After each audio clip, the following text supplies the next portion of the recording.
God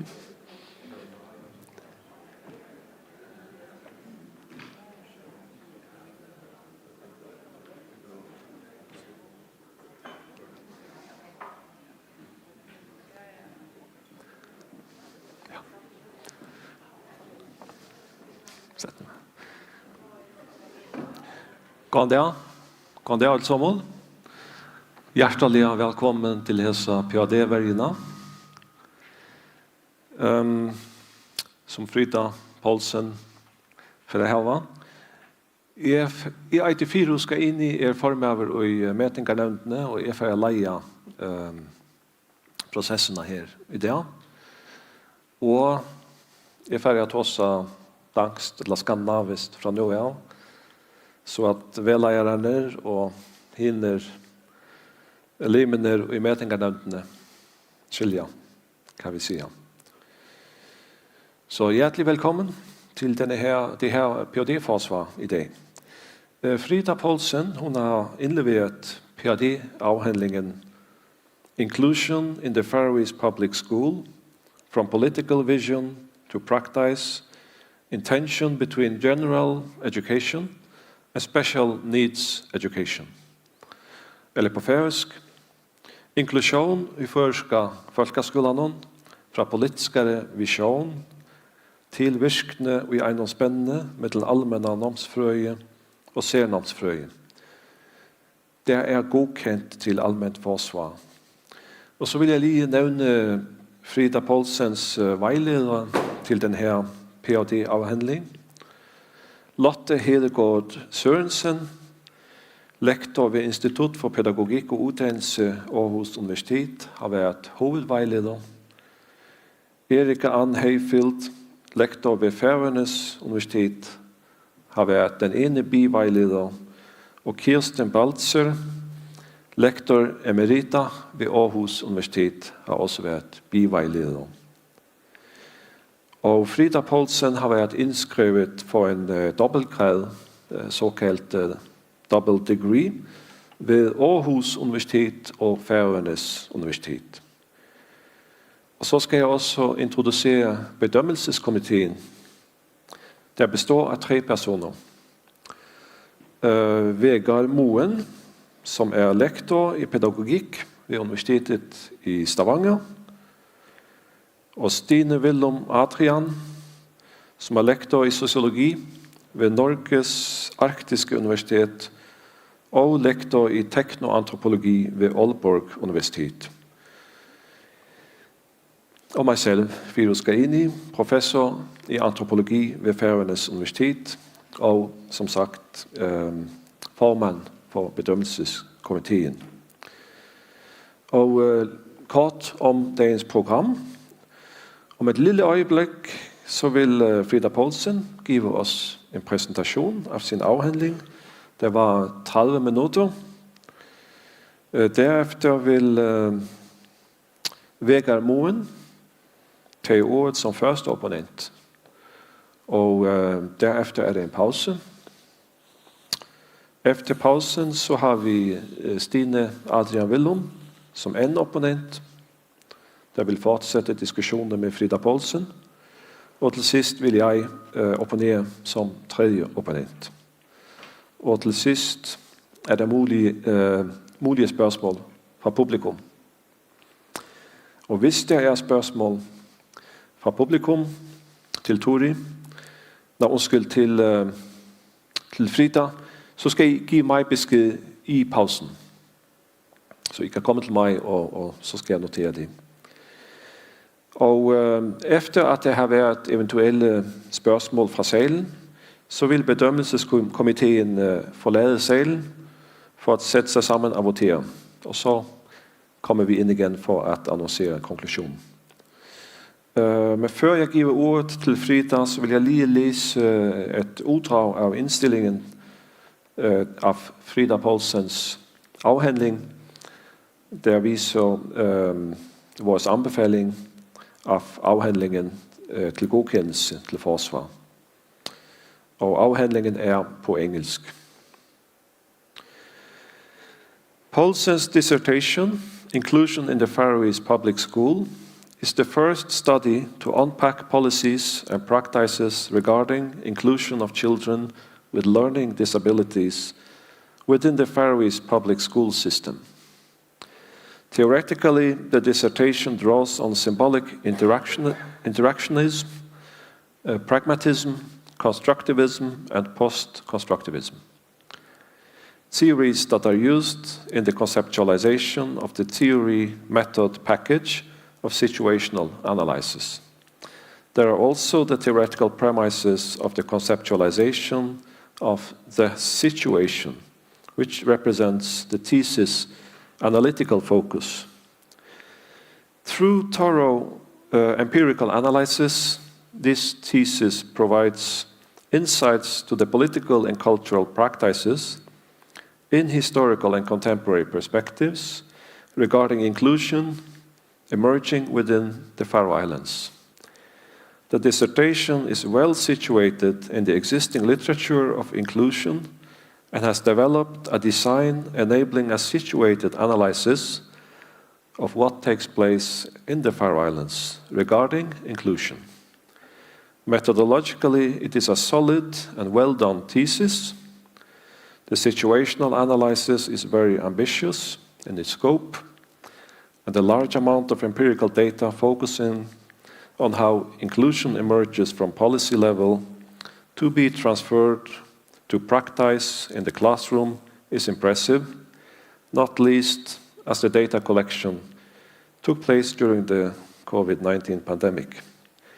The dissertation is hence a strong methodological contribution to the field of inclusion, as it demonstrates how situational analysis can help us understand what is at stake in the transition from policy to practice. It is a methodological strategy using situational analysis in the quest of promoting future change in the school system regarding inclusion. Så dermed vil jeg give deg, Frida Paulsen, ordet. Værsgo.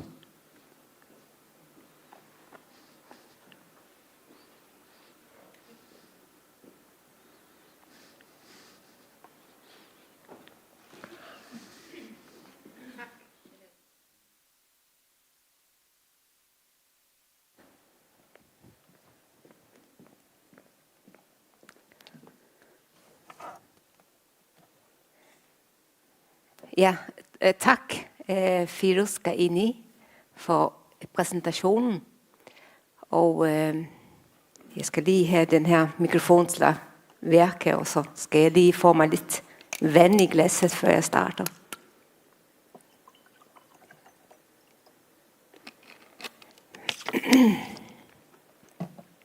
Ja, jeg vil sige velkommen til dette forsvar, som jeg har ventet spændt på i lang tid. Og tak til alle jer, som har mødt op her. Og tak til bedømmelsesudvalget for virkelig konstruktivt og grundigt feedback. Afhandlingen, den er, som Firuz nævnte, skrevet på engelsk, og bevæger sig faktisk mellem 3 sprog. Både dansk, engelsk og færøsk. I dag vil sproget være skandinavisk eller götedansk, som vi siger på Færøerne.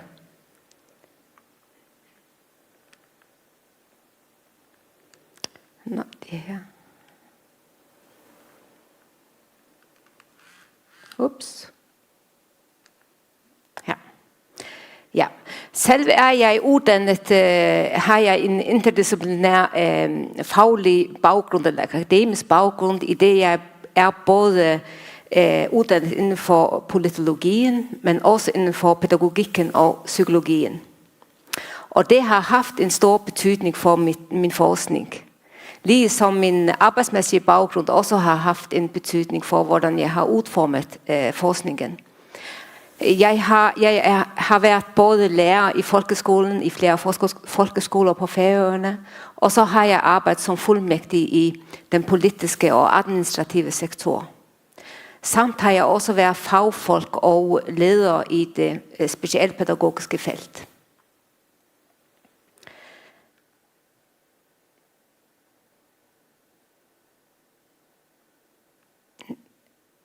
Vent lidt.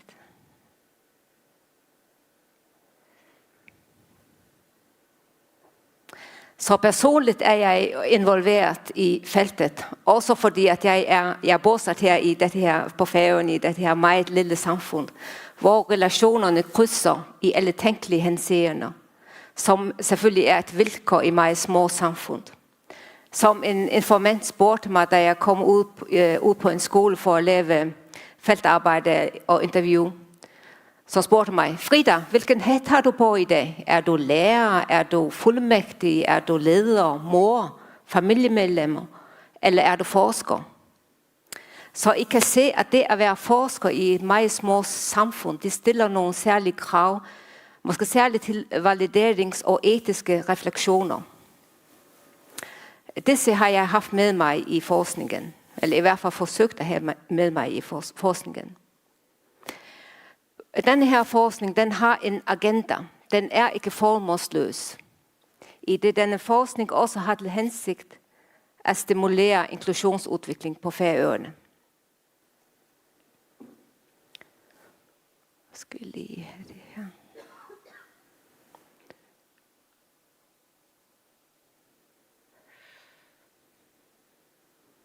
Hvordan? Her er det.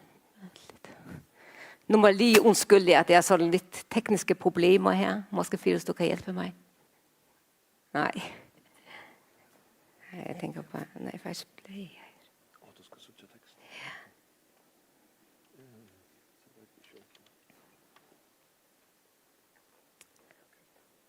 Jeg skal bare lukke for musene her. Lundstrøm.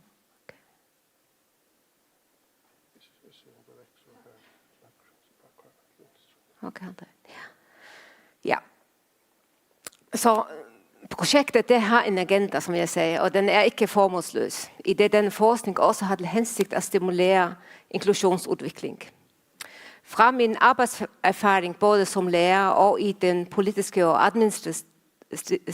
administrative sektor har det undret mig, hvorfor inklusionsvisionen var så svær at implementere. For mig var det jo indlysende, at en inkluderende skole var en vej at gå for at udvikle kvalitetsskoler for alle børn på Færøerne. Jeg havde også en forestilling om, at fra mit ståsted i den politiske og administrative sektor, at problemerne med implementeringen nok var at finde i praksisfeltet. Dog i takt med projektets fremskreden har min forståelse for udvikling af inkluderende skoler fuldstændigt skiftet karakter. Det vil jeg komme nærmere ind på, når konklusionerne bliver præsenteret. Dog vil jeg lige påpege, at dette også er et eksempel på, at selv om man er en del af forskningsfeltet, så er det muligt igennem videnskabeligt arbejde at afdække og arbejde med blinde vinkler. Så nu vil jeg lige se, om det her fungerer. Det gør det ikke.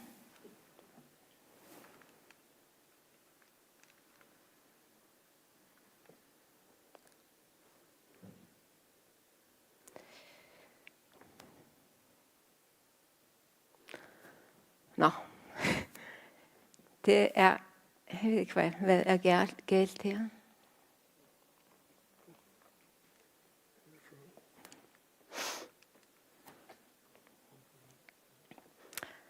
Bare til jeres information, så har vi prøvet teknikken. Men den vil ikke, som vi vil. Så jeg tænker, det er ikke min skyld, ja? Det er ikke min uvidenhed inden for det tekniske. Nej, det er noget, som ikke... Ja.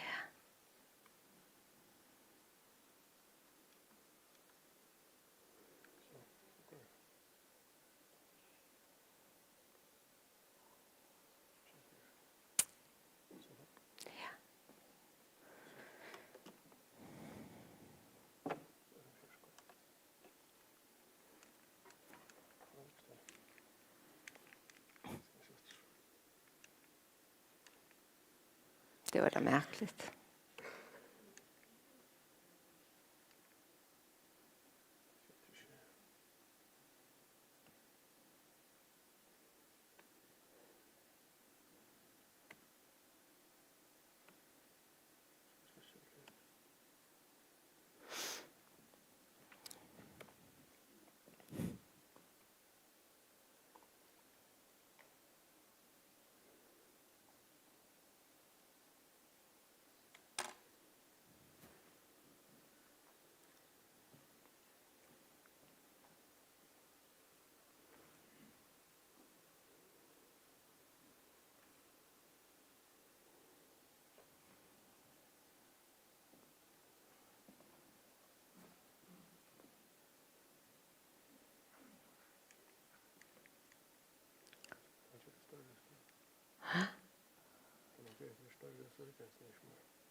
Det er strengt.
Kjelt.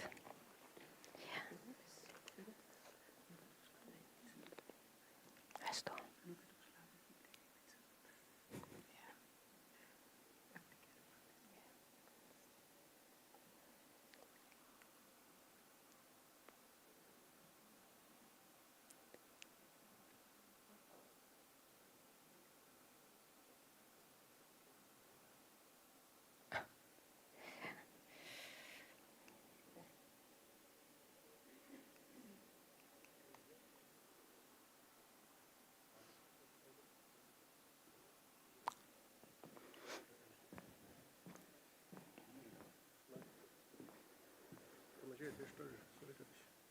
Okay. Det var ikke det også. Du har ikke printet ut teksten. Oxby teksten. Jo, der.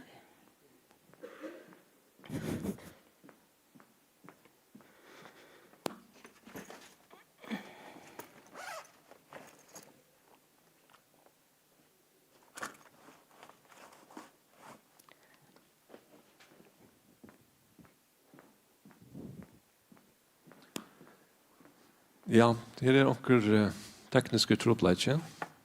Det må dit årsaka. Vi røyner løsa tropleikan.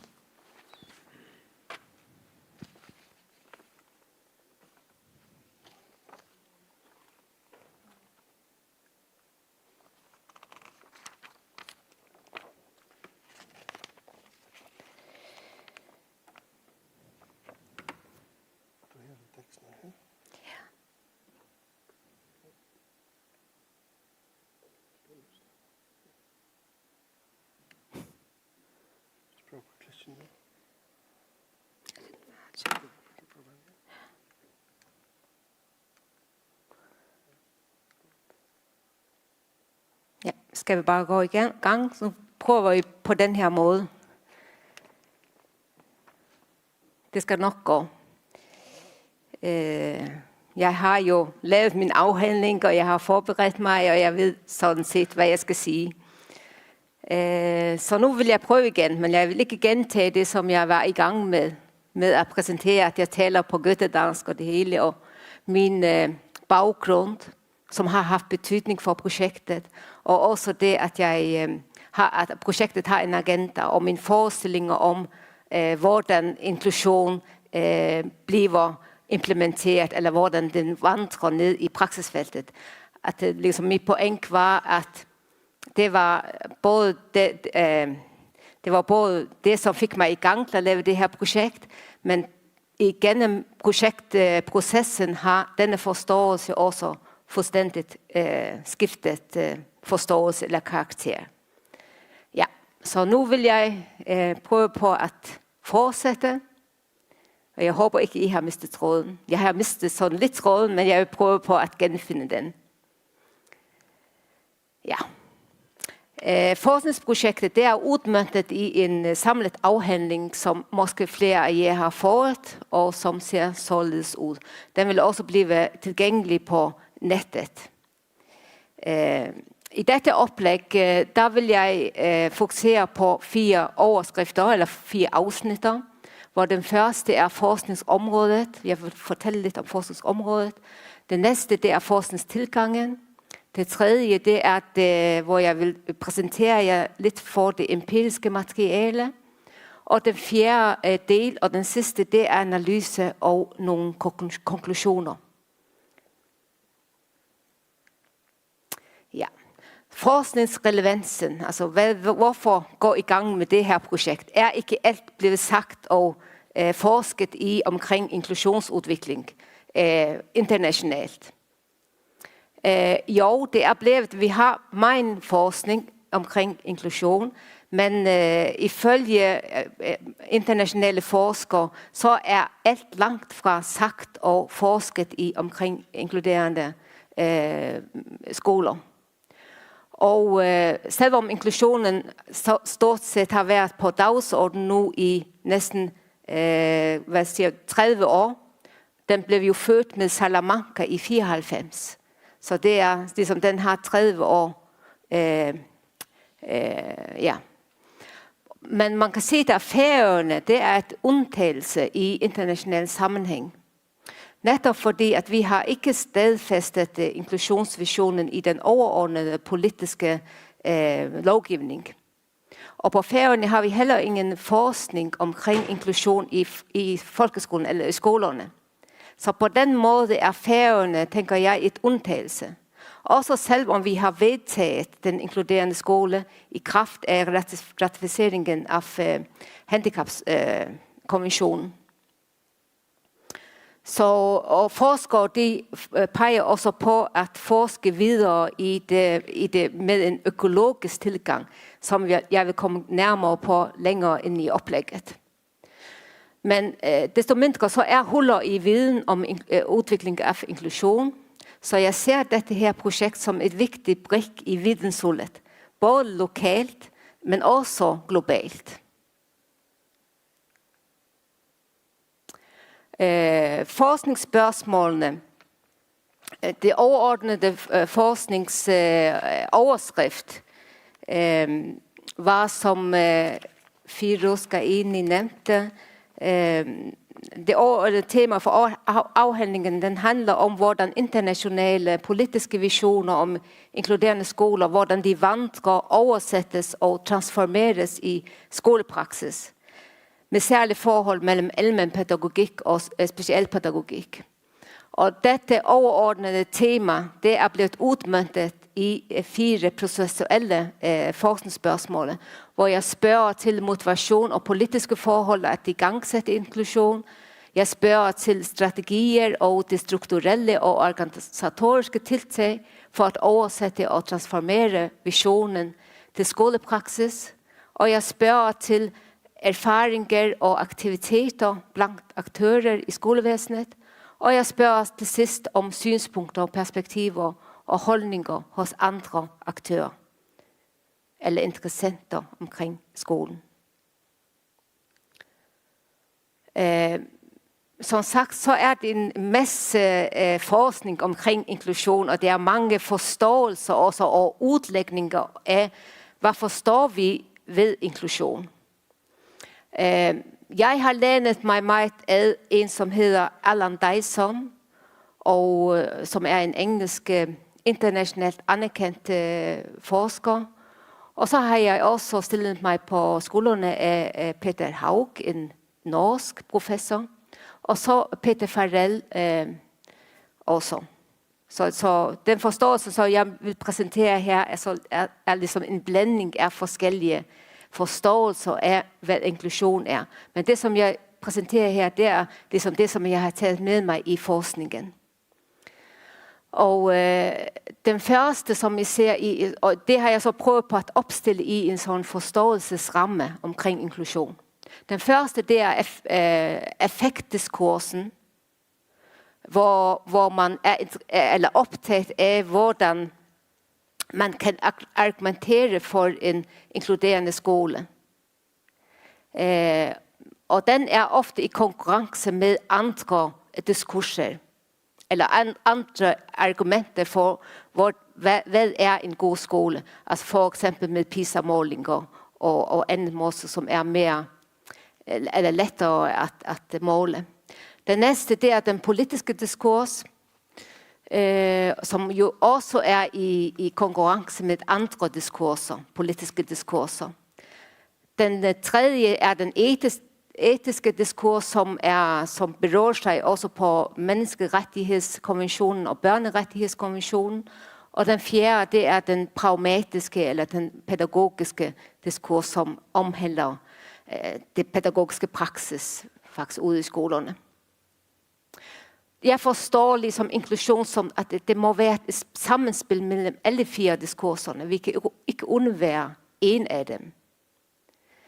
Det er ligesom mit udgangspunkt i den her forskning. Og så har jeg så lavet en horisontal og en vertikal dimension af forståelsen af inklusion, som også omhandler forholdet mellem det systemiske eller det idémæssige niveau og så det praktiske niveau, som er det horisontale. Ja, men hvis vi skal forstå de her meget måske overordnede forestillinger om, hvad inklusion er og hvordan den skal forstå, så har jeg inddraget det her andet model, som med inspiration fra Peter Farrell, som siger, at hvad betyder det for eleverne helt konkret ude i skolepraksis? Hvad betyder den inkluderende skole? Og han påpeger, at det er 4 kriterier, ligesom, som skal være til stede for, at man kan tale om inkluderende skoler, og som må være til stede alle 4 samtidig. Og det er at være til stede, at deltage, at være accepteret, og at have mulighed for udvikling og læring. Så det er ligesom de 4 kriterier, som skal være i spil for, at man kan tale om, at inklusion er en del af skolen. Ja. Skal lige se her.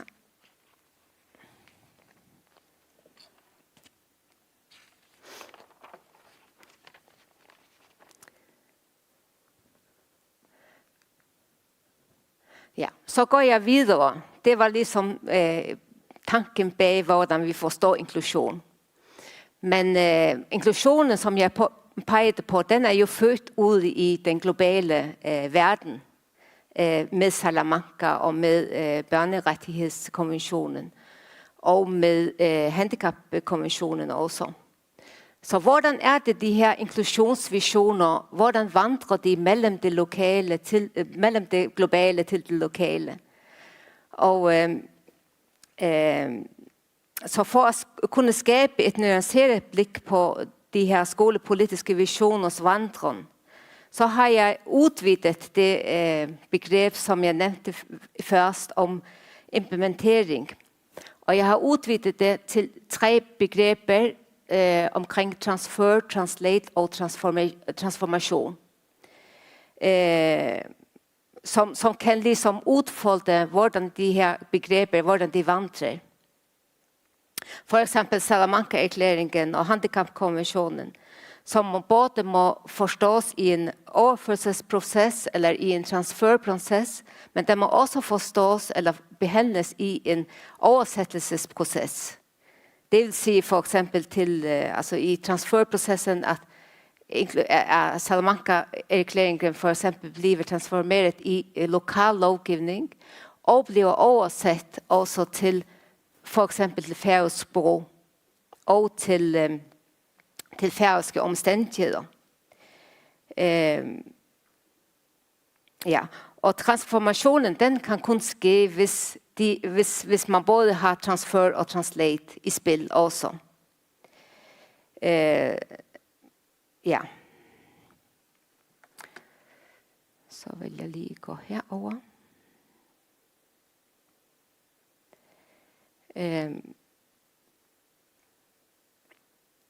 Ja, ändringar av idéer under reisen fra det globale til det lokale, de ikke så lett at innfange metodologisk. Nettopp fordi at ofte så blir reisen fra det globale til det lokale i komparative effektstudier, hvor policyanalyser blir forberedt og nettopp ikke fanger det som rent faktisk sker i praksis. Så ofte betraktes reisen som en simpel kronologisk systemisk prosess som var min forståelse for dette prosjektets start. Det startet fra en idé mot initiativer til intervensjon og innvirkning i det lokale miljøet, som ikke fanger kompleksiteten av disse prosesser. Så taget disse kompleksiteter i betraktning, så har det ikke i dette forskningsøyemed å komme med et komparativt studie som peker på hvor vidt og hvor langt Færøyene har utviklet inklusjon sammenlignet med andre land. Men heller å komme med men heller at utforske situasjonen på Færøyene. Så i neste avsnitt om forskningstilgang vil jeg komme inn på forskningens metodologiske linser, situational analysis, hvor målet nettopp å fange kompleksiteten i disse bevegelser.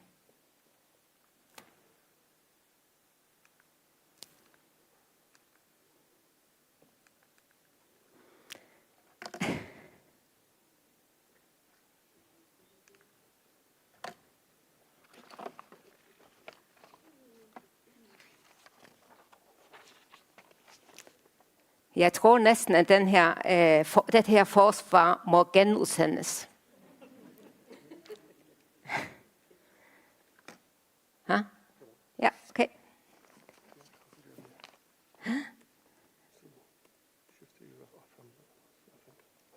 Fram den her. Hva skal du ikke stand til, bare? Ja. Det næste afsnit, som jeg vil gå i gang med, det forskningstilgangen, hvor jeg vil zoome inn på situational analysis.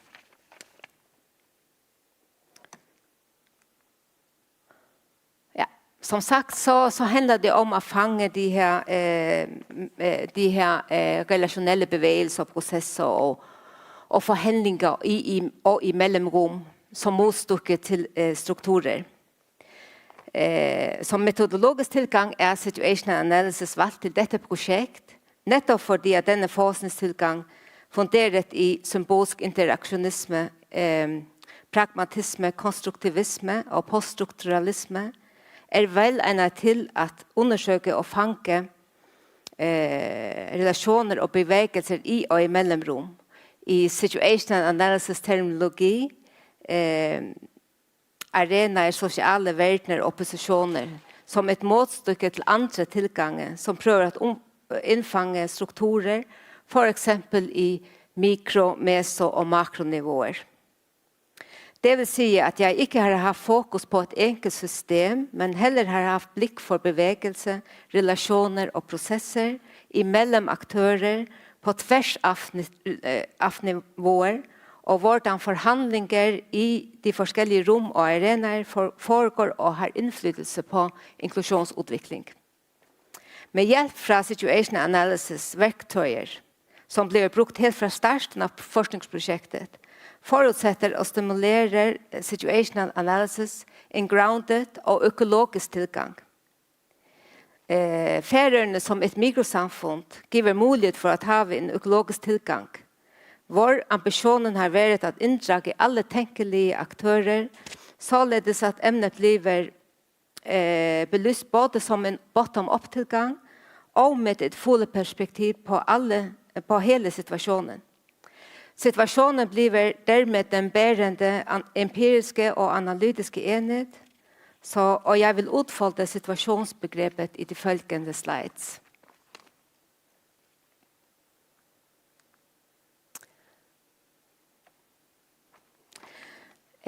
Situasjonen som empirisk begrep, det ligger innlæret i situational analysis som metode, hvor situasjonen den grunnleggende analyseenhet.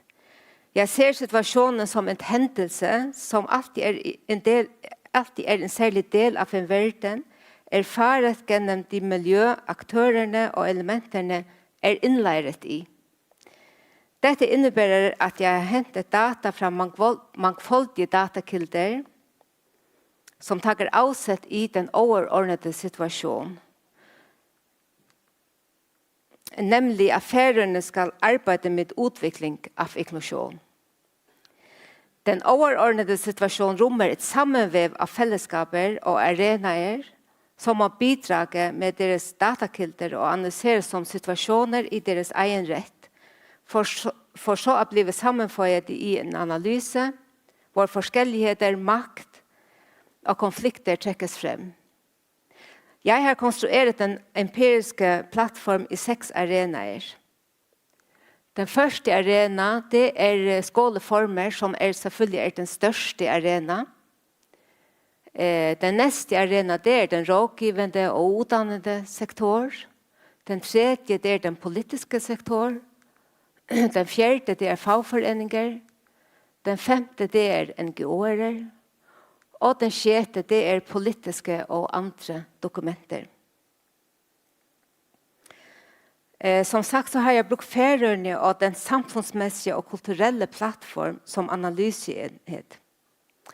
Og den empiriske materialet, alt det empiriske materialet, det består av 37 interviews som produseret av 97 informanter som befinner seg i de her forskjellige arenaer. Samt annet politisk, historisk og diskursivt materiale. Således skriver konstruksjonen av den empiriske plattform et fortolknings- og analytisk rom for å besvare forskningsspørsmålene.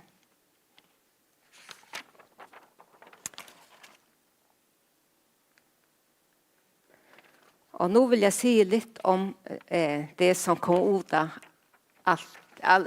alle de her interviews og det empiriske materialet ellers. Ja. Og hvordan jeg har arbeidet med det, det vil jeg lige si litt om, fordi at det altså ifølge situation analysis, så det jeg selv synes at det en omfattende prosess at arbeide at gjennomarbeide det empiriske materialet, også fordi at det var så stort et materiale. Men det første fase, det var transkribering og meningskondensering av alt materialet, som jeg så begynte med å tematisere og organisere i en vivo. Den neste fase, det var at annen kodning, kan man si, eller tematisering, hvor jeg fant, eller organiserte det i 37 temaer, som jeg så igen grupperede i 8 knutepunkter. I den tredje fase så koblede jeg faktisk det som jeg fant i den første og anden fase, hvor jeg analyserede eller bearbeidet det empiriske materialet,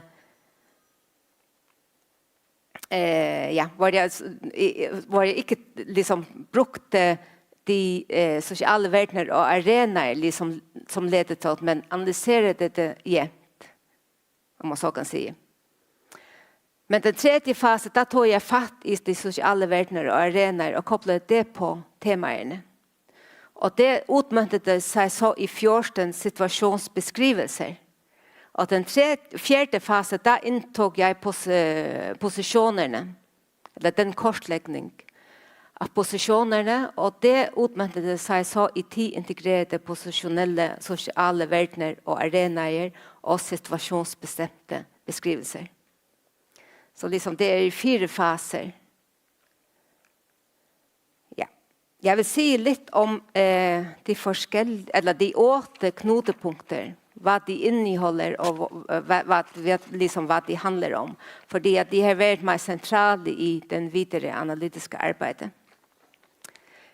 Den første knutepunkt har jeg kalt usynlig visjon. Det neste viten. Det tredje dilemma. Det fjerde reformer. Og det femte ensomme planeter. Det sjette sammenheng. Det syvende børnerettigheter. Og det siste holdninger. Ja. De 37 temaer funnet i de mange intervjuer og annet empirisk materiale ble som sagt organisert i 8 knutepunkter. Jeg vil her fremheve noen eksempler for å give en fornemmelse av det empiriske materialet. Ja, og det her eksemplerne. Knutepunktet, den usynlige visjon, den dukkede ostansligt opp i det empiriske materialet fra nesten alle fronter. For eksempel i et intervju med en lærer som sagte, jeg synes at det mangler at noen tør stå frem og si hva vi vil. Jeg hører året inklusjon, meget sjelden noen steder. Vi taler ikke om det i skolen. Aldri. Knutepunktet usynlig visjon knytter an til viten, i det den ordløse og usynlige visjon kaller på at utforske viten om inklusjon. Som en informant i det administrative og rådgivende sektor uttrykte det. Vi mangler viten. Det er et kjempeproblem at vi ikke har forskning. Denne mangel gjør det svært å transformere visjoner. Knutepunktet dilemmaer var inspireret av de mange referanser der adresserede dilemmaer mellom spesial- og allmennpedagogikk, mens reformer rommede forslag til måter å håndtere dilemmaer på. For eksempel påpekte en informant at den gamle skole lever stadig vekk i de spesialpedagogiske tilbud. Her måles og sammenlignes elevernes lærings- og utviklingsmål stadig med de ordinære mål. Som en lærer pekte på, den største utfordring ved at arbeide inkluderende er et rigid system, rigide rammer og rigid tankegang. Ensomme planeter vokser de utlukkende ut av det empiriske materialet, og adresserede temaer som manglende samarbeid, følelse av forlatthet og opplevelse av ensomhet, både blant skoleledelse, lærer og elever, hvilken peker på det neste knutepunkt, sammenheng i skolesystemet. For eksempel uttrykt av en lærer i et spesialpedagogisk tilbud. Når en elev slutter seg til dette spesialpedagogiske tilbud, oppsettes der en mur mellom denne skole og resten av skolesystemet. Og som en lærer i den allmenne skole sagte, det er utfordrende å stå 1, 2 eller 3 lærere til forsøker å kjempe for dette, altså inklusjon. Vi når til kort, fordi det er så mye som arbeider imot. Knutepunktene om holdninger og børns rettigheter ble konstant i talesett av eleverne, som en hovedfaktor for å føle seg inkluderet eller ekskluderet. Og av elever der observerede disse forskjellige holdninger som en hovedfaktor der påvirker følelsen av inkluderende miljøer. Knutepunktene om børns rettigheter og holdninger har flere andre undertemaer om at endre skolen til en mer børnevennlig skole, maktforhold mellom lærer og elever, å flytte elever, men ikke arbeide med systemet, elever der ikke kommer i skole, å være stille, taus og atlyde, å miste håp, fortvilelse, følelse av undervurdering og så videre. Som en informant uttrykte det, min lidelse var nok for meg. Til sist lykkedes det meg ikke å komme i skole. Jeg ville ønske at det var mer fokus på trivsel i skolen. Disse utsagn adresseres direkte til alle børns rett til skole og undervisning uten å føle seg nødvendighet. Som en elev så rammende uttrykte seg. Jeg lærer for litt i spesialklassen, og jeg vil gjerne gjøre og lære andre ting som børn på min alder. Jeg får bøker til 1. klasse. Dette er irriterende og får meg til å føle meg dum. Jeg tror ikke jeg ønsket i den alminnelige klasse. De glemmer meg ofte. Så kort oppsummeret har hele kortleggingsprosessen givet meg en dypere forståelse av materialet og har dannet bakgrunn for denne abduktive analyse og konklusjon som jeg nå vil si noe om.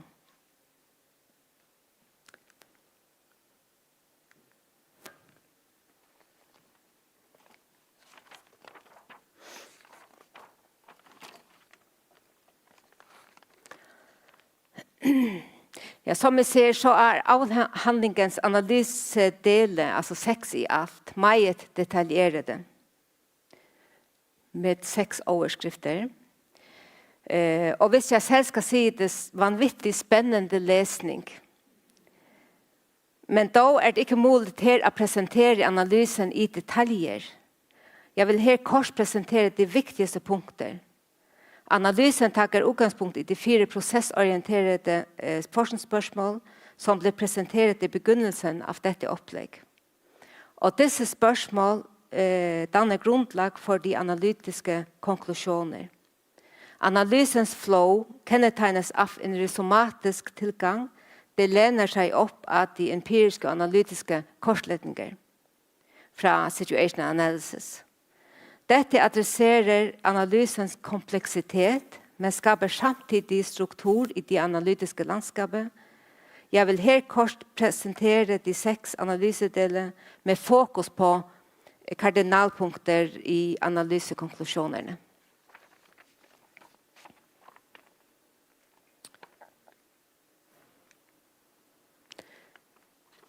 Ja.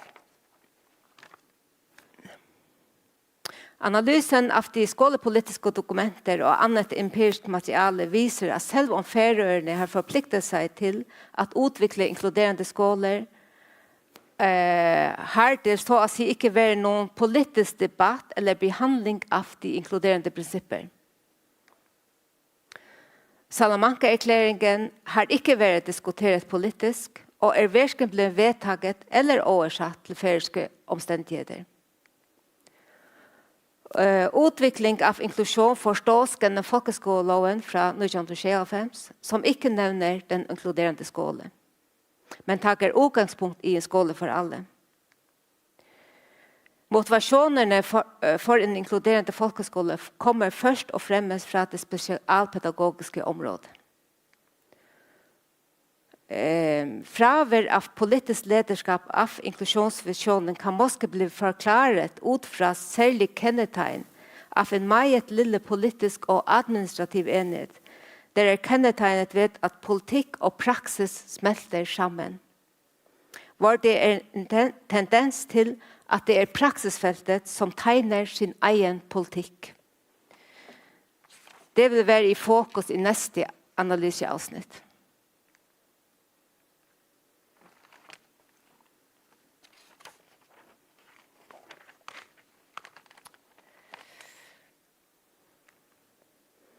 Analysen avdekker en øket bevissthet om børns rettigheter og trivsel, som også et tegn på at noe i bevegelse i en inkluderende retning.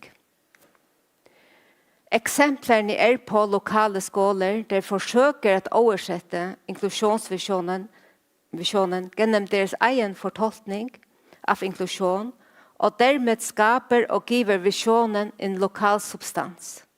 Dette kan bane vei fra oversettelse til transformasjon i lokalsamfunnet. Det således tegn på overførsel og oversettelse, da dette avsnitt påpeger at selv om den politiske visjonen om inklusjon taus og usynlig, så det tegn på et behov for å utvikle mer inkluderende skoler.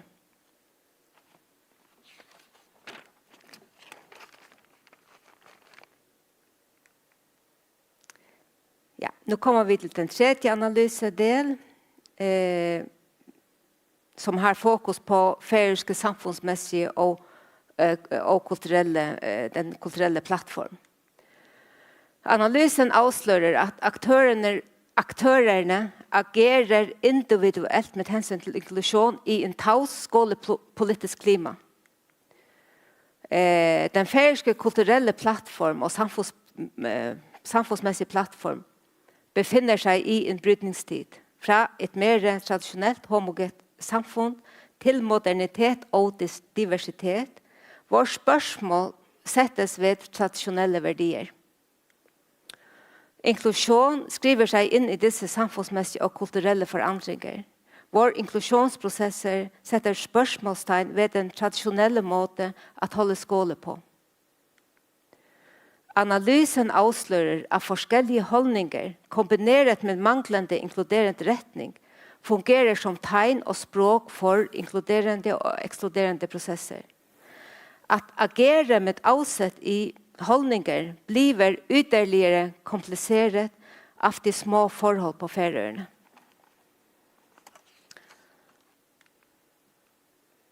Så at utvikle inklusjon krever professionalisering av skolesystemet for å sette det i stand til at arbeide inkluderende.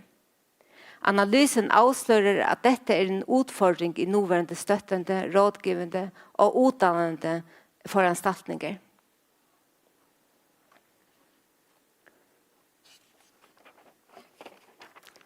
Sådan. Så kommer vi til den fjerde analysedelen av å være elev i folkeskolen. Analysen av elevernes perspektiver og erfaringer viser klart at manglende professionell bevissthet, retning og viten om inkluderende skoler påvirker elevernes opplevelse av skolens kvalitet.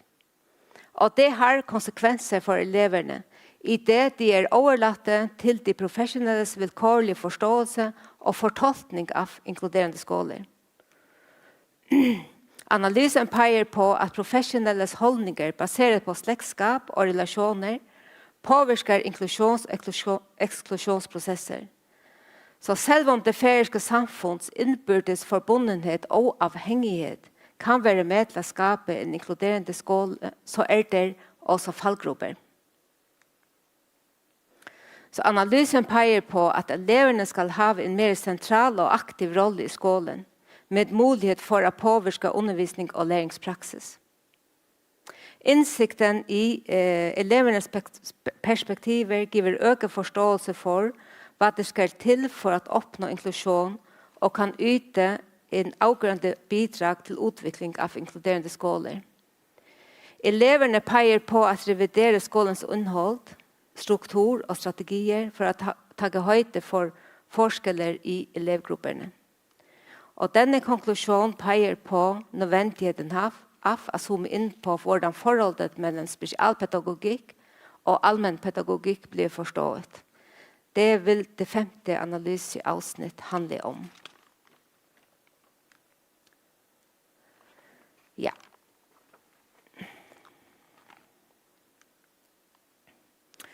Analysen viser at skolesystemet primært har en sneverst kompensatorisk tilgang til å omsette inkluderende prinsipper til praksis.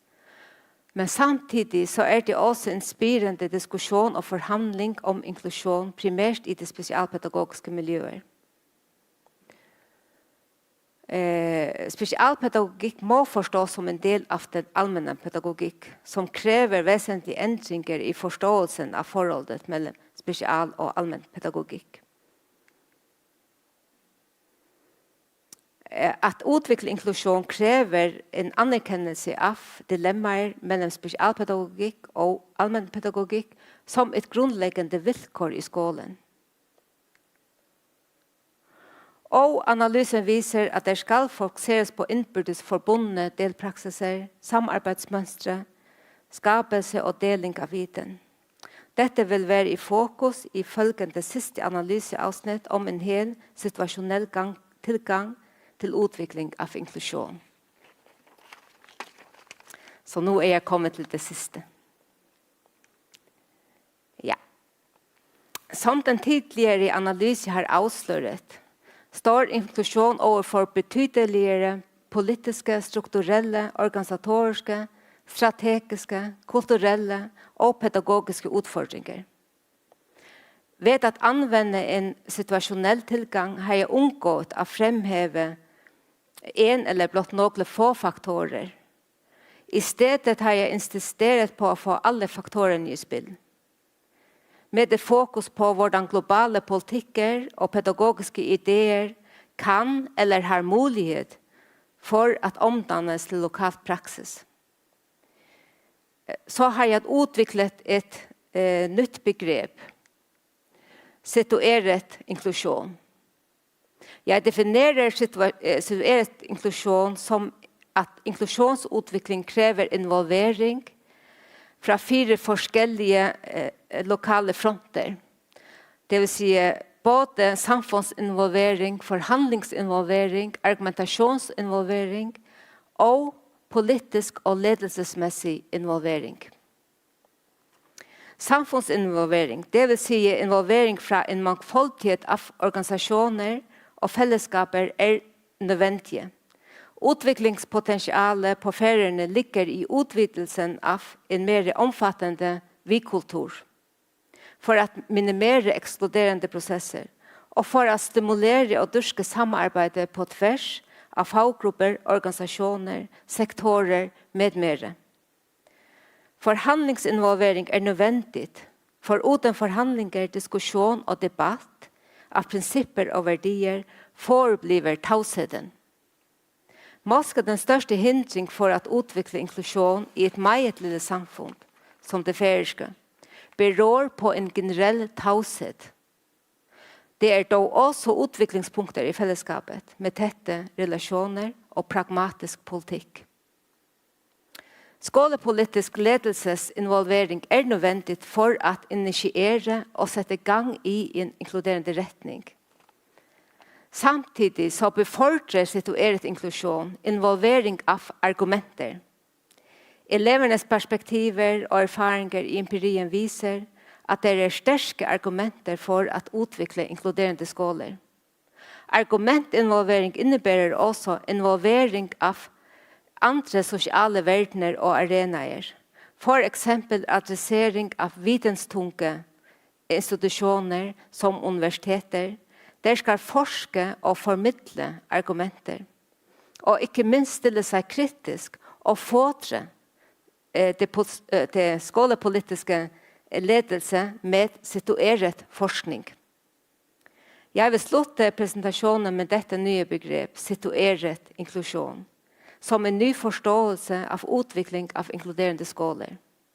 Med avsett i Færøyene som et meget lille samfunn, og med avsett i det samfunnsmessige og kulturelle plattform, må utvikling av inklusjon forstås situeret, og som et spørsmål om involvering fra mange fronter. Da disse prosesser må initieres og ledes, og det peker på den overordnede skolepolitiske sektor, som må ta hovedansvar at innlede disse prosesser. Så vil jeg slutte med å si takk for at de var så tålmodige oss med teknikken, og at de tross alt ikke mistet sammenhengen, og at de lyttet så godt med. Tusen takk.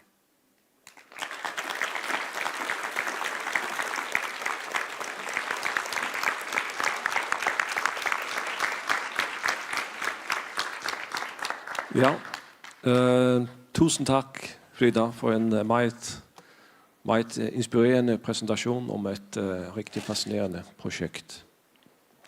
Så nå går vi i gang med den første opponering. Det Vegard Moen fra Universitetet i Stavanger, som første opponent. Vær så god.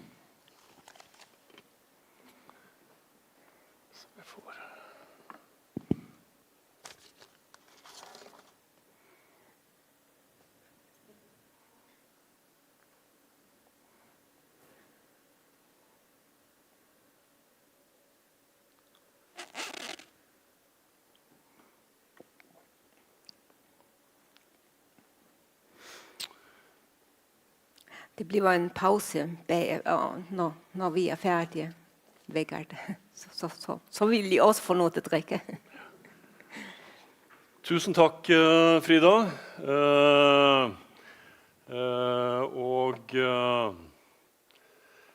Jeg har fulgt med interesse din prestasjon. Som du vet så jo avhandlingen vurdert av komiteen grundig og godt. Og vi har kommet med vår foreløpige innstilling der vi sier at dette synes vi et solid og grundig arbeid som verdig å forsvare offentlig. Så da har det jo kommet ganske langt allerede. Men det likevel ting å diskutere og rette lys mot, fordi dette opplever jeg et felt som vi som jobber med skole og utdanning og har mange synspunkter på. Det mye her, og avhandlingen din griper inn på en veldig spennende måte i en veldig dagsaktuell og relevant politisk diskusjon. Og det har jeg lyst til å diskutere litt med deg.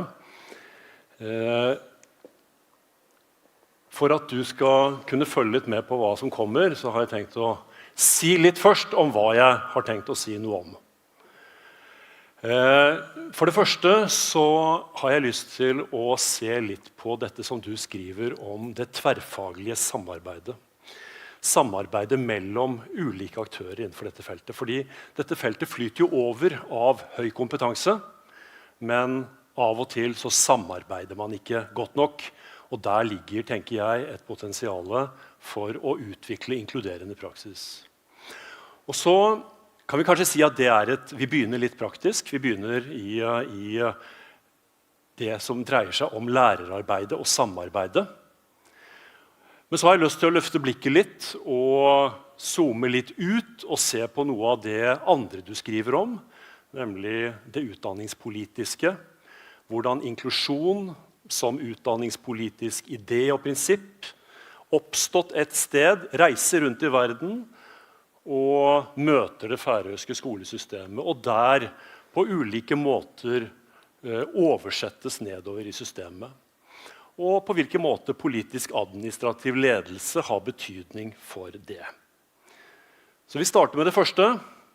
Og jeg har også lyst til å begynne med den modellen som du avsluttet med i ditt foredrag, der du ender opp med begrepet situated inclusion, som jeg føler gir et veldig godt utgangspunkt for å diskutere dette litt vanskelige begrepet videre. Dette en litt mer komplisert modell enn det er litt flere begreper her enn den fine som du viste. Men likevel så virker ikke denne. Men jeg har lyst til å zoome inn på noe i denne modellen. For dette jo en modell som viser hele arbeidet ditt, ikke sant? Som på mange måter oppsummerer det.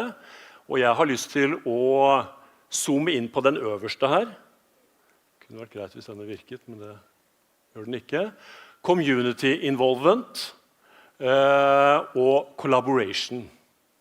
Deretter så har jeg lyst til å gå til C, helt til venstre her, og diskutere litt dette med school policy, school administration involvement, og på hvilken måte det utfordrer inklusjon.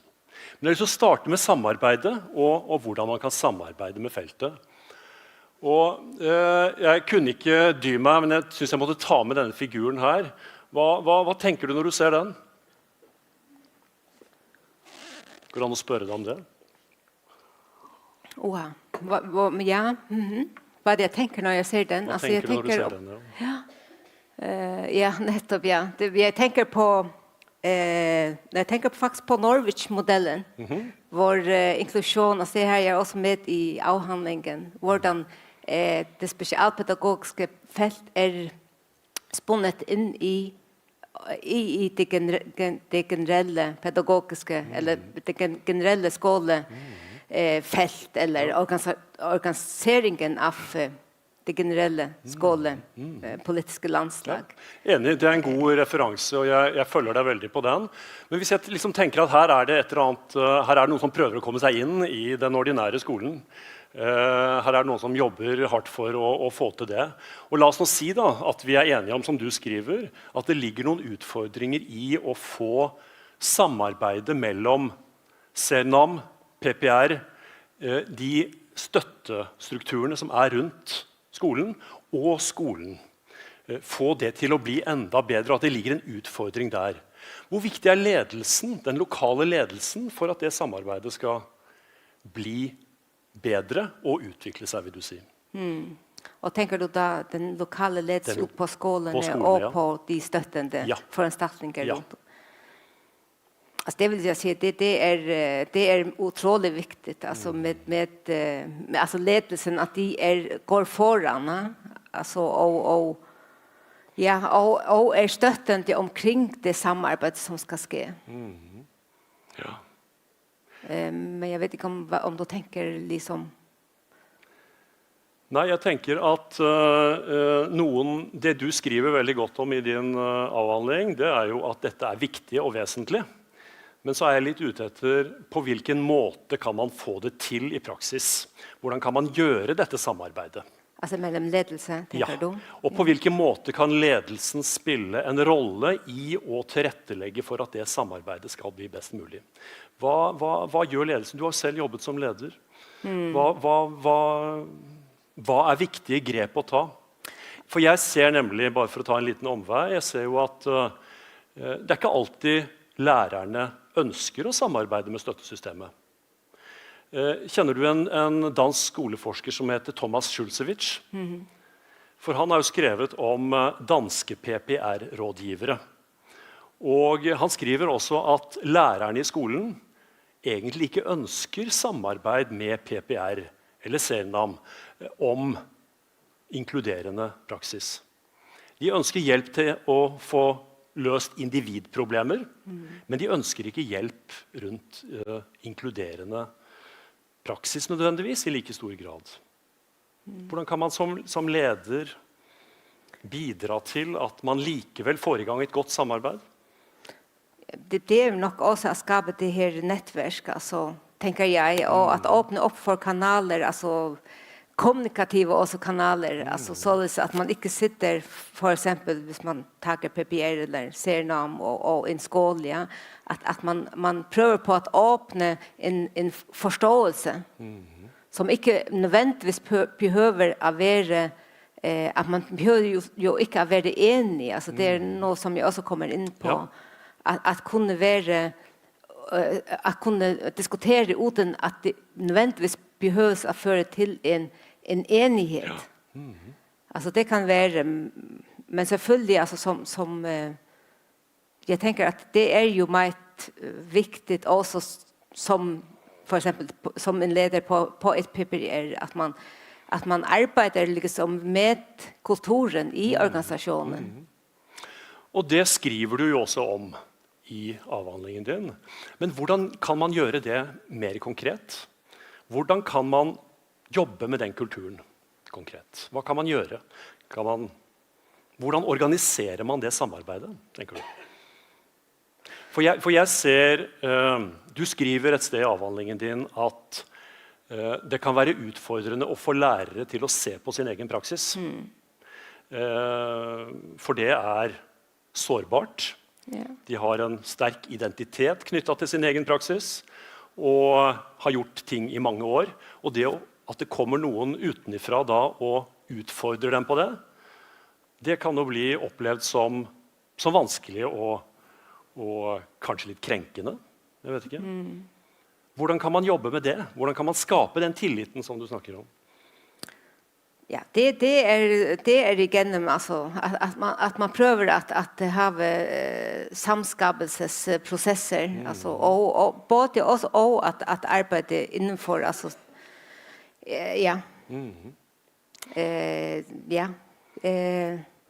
Du skriver om det usynlige i skolesystemet, det man ofte ikke snakker om, og de usynlige strukturene som kanskje dekker over konflikter eller uenighet da, om hva inklusjon faktisk er. Du skriver om det forholdet mellom det kompensatoriske og det inkluderende perspektivet. Og jeg tenker at det å kanskje løfte frem noen av de dilemmaene som man ikke snakker om til diskusjon, kan være en måte å komme litt videre på det på. Jeg har med et sitat her, der du skriver at «The analysis reveals that inclusive education needs to involve interrelated ecological sub-practices, collaboration patterns, creating and sharing knowledge, and involving pupils, parents and other stakeholders as collaborative partners to work ecologically towards situated inclusion». Kunne du reflektert litt over hva som egentlig står her i praksis? For det er veldig mye, det er veldig fortettet. Ja. Alltså det som jag tänker också, som också alltså det här poppade eller poppade, men det är ett resultat av måske det empiriska materialet. Hvor jeg hadde intervju også med for eksempel med foreldre, med elever, med forskjellige aktører innenfor og utenfor skolen, som nettopp i talesette at altså for eksempel foreldre som i talesette at de fikk ikke en stemme i tilrettelæggingen av skolen, eller hvis det var problemer så hadde de problemer med at bli hørt. Og det kan det og for eksempel altså de som altså de for eksempel tilflyttere det behøver ikke kunne være de som har en annet etnisk bakgrunn enn færisk, men også færinger som flytter måske til andre landsbyer eller til andre steder hvor de ikke er altså at det er svært å komme inn i skolen, alltså och i samfunnet som lite utanförstående, ja. Så det är mig som är osagt, alltså också alltså i skolan och nu snackar vi med skolan, men också i andra institutioner och andra kan man säga andra fällskaper, ja. Det at det er spenninger mellom ulike perspektiver rundt praksisen til elevene som ikke snakkes om. Kan det være en måte å håndtere og leve med disse spenningene på? Og vil disse spenningene kunne skape problemer og utfordringer hvis de blir snakket om? Og hvis de blir løftet frem og lagt på bordet? Altså kan det være rett og slett en forsvarsmekanisme? At man håndterer spenningene ved ikke å snakke om det? Ja, selvfølgelig. Ja. Det er en måte att hantera dem på. Men måste inte alltså det är också det som måste i den situerade modell påpeger den nödvändigheten av förhandlingar. Att man prövar på att förhandla sig eller att hålla det igen och få det till det osynliga, måste det osynliga som måste är tillfället med hänsyn till inklusionsfunktionen på Färöarna. Att det är liksom en dobbelt osynlighet. Ja. Og i den forhandlingen og i den diskusjonen så spiller kanskje ledelsen en avgjørende rolle. Man er nødt til inn og punktere litt den tausheten som ligger der. Ja. Jeg har lyst til å gå litt videre. Skal vi se. Jeg trodde den gikk fremover.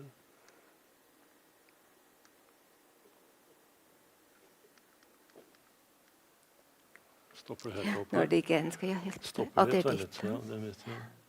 Det er et eller annet med dette som ikke helt vil...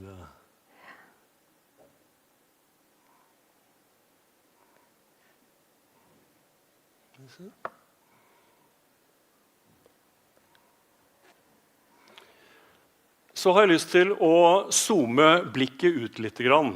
Og noe av det jeg opplever som det mest spennende med din avhandling er at du skriver om hvordan et skolesystem forholder seg til en utdanningspolitisk idé eller en forventning som kommer utenifra, og som man politisk, pragmatisk må forholde seg til, og hvordan dette forflytter seg nedover i systemet.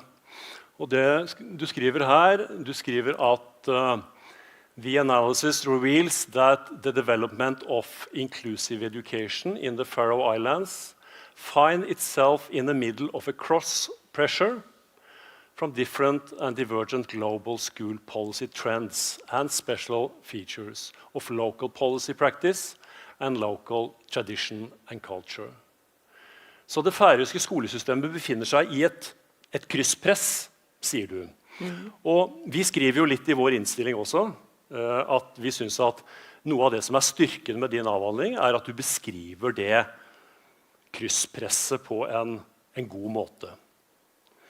Men så sier du også i avhandlingen din at ideene om inklusjon ikke helt har landet i det færøyske skolesystemet. Og så beskriver du på den andre siden en praksis der ute som i stor grad lever sitt eget liv, uavhengig av de administrative og politiske føringene. Er du enig i en sånn beskrivelse? Eller tolker jeg deg for langt? Ja, men altså, jo, ja. Det spørsmål? Ja, jeg vil bare at du tenker litt og reflekterer over det. Ja.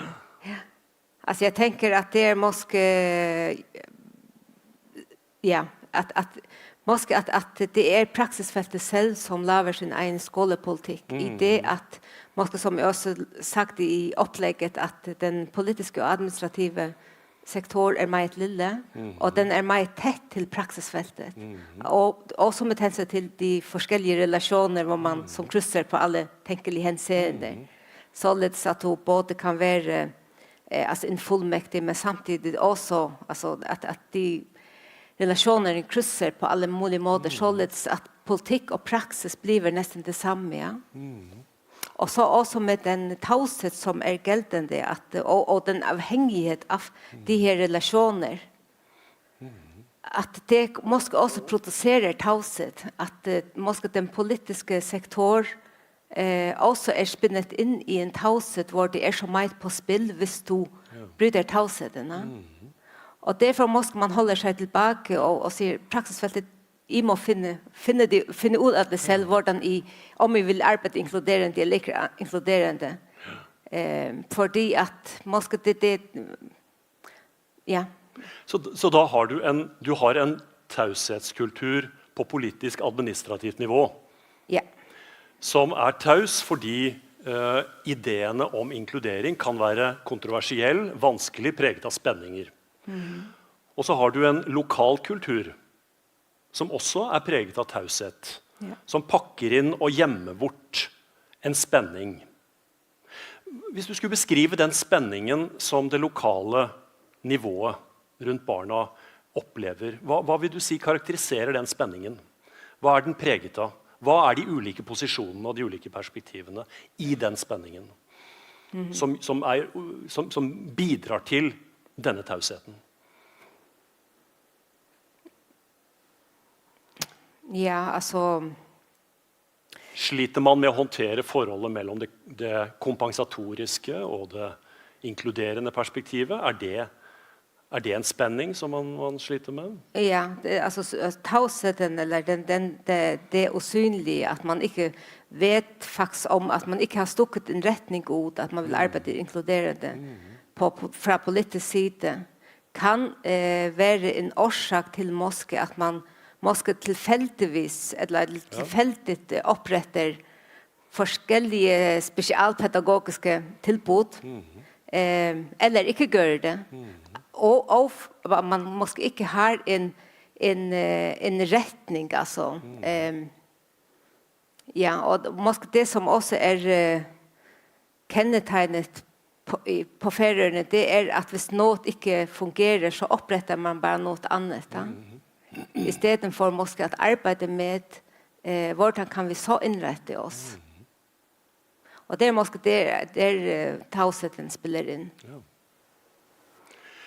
Jeg litt opptatt av dette krysspress, cross-pressure-begrepet ditt, for det skriver du om i flere deler av avhandlingen din. Du skriver det innledningsvis, og du sier at du analyserer det frem, og du konkluderer med at det et krysspress.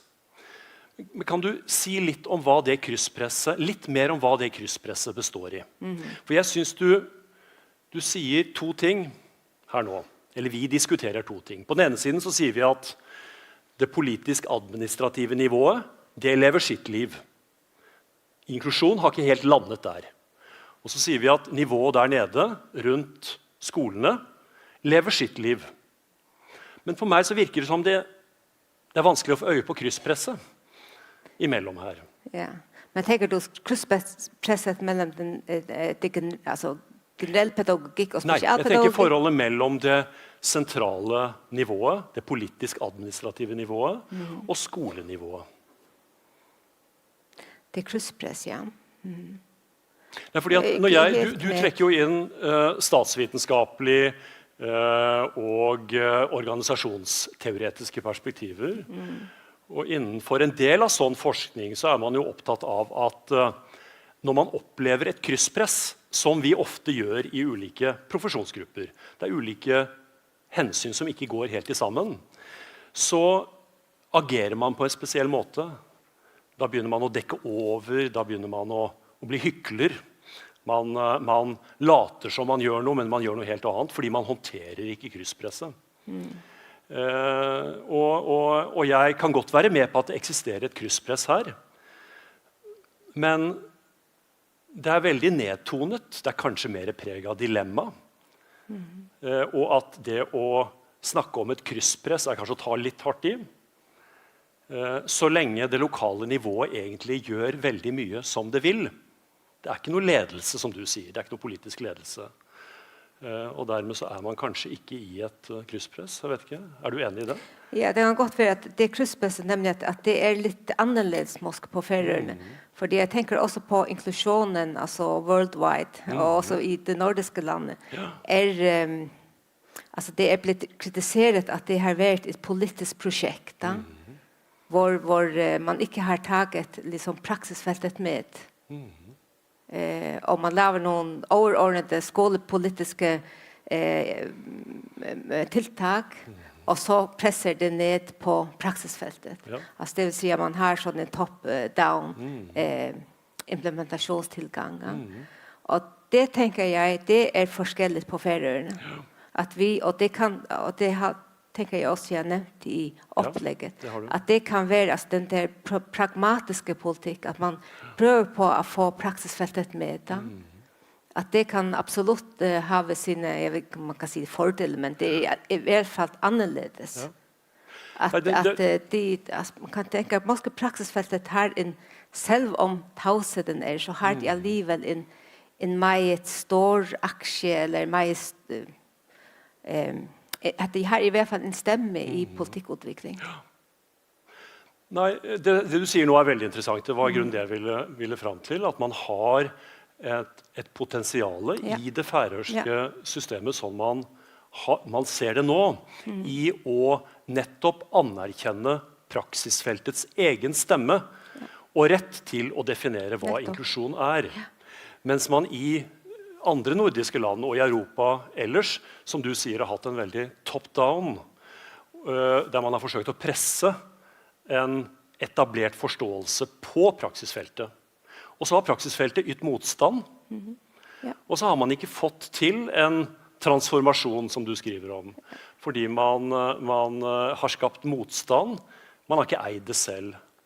Men nettopp fordi man har disse to, altså man har ikke, som du skriver, inklusjon har ikke enda landet i det færøyske politisk-administrative systemet, enda. Så ser man en gryende hva skal vi si, fortolkning av begrepet i praksis likevel, som du skriver også knyttet til barns rettigheter og børnekonvensjonen. Og dermed så har man kanskje et potensiale for å utvikle inklusjon på Færøyene, som man ikke har i de andre skandinaviske landene. Jeg ser jo at, hvis jeg ser på mitt land, så ser jeg jo at det man har endt opp med der, det er jo, altså man har forsøkt å presse på, og kjøre top-down, og presse de politiske og administrative føringene på praksisfeltet, men så har man ikke lykkes, og nå er man litt der som du er i denne situasjonsanalysen din, at man erkjenner at man må ta praksisfeltet på alvor.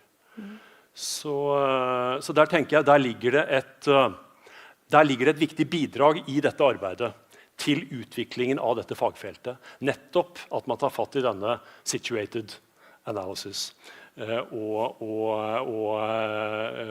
denne spesielle tilnærmingen til inklusjonen.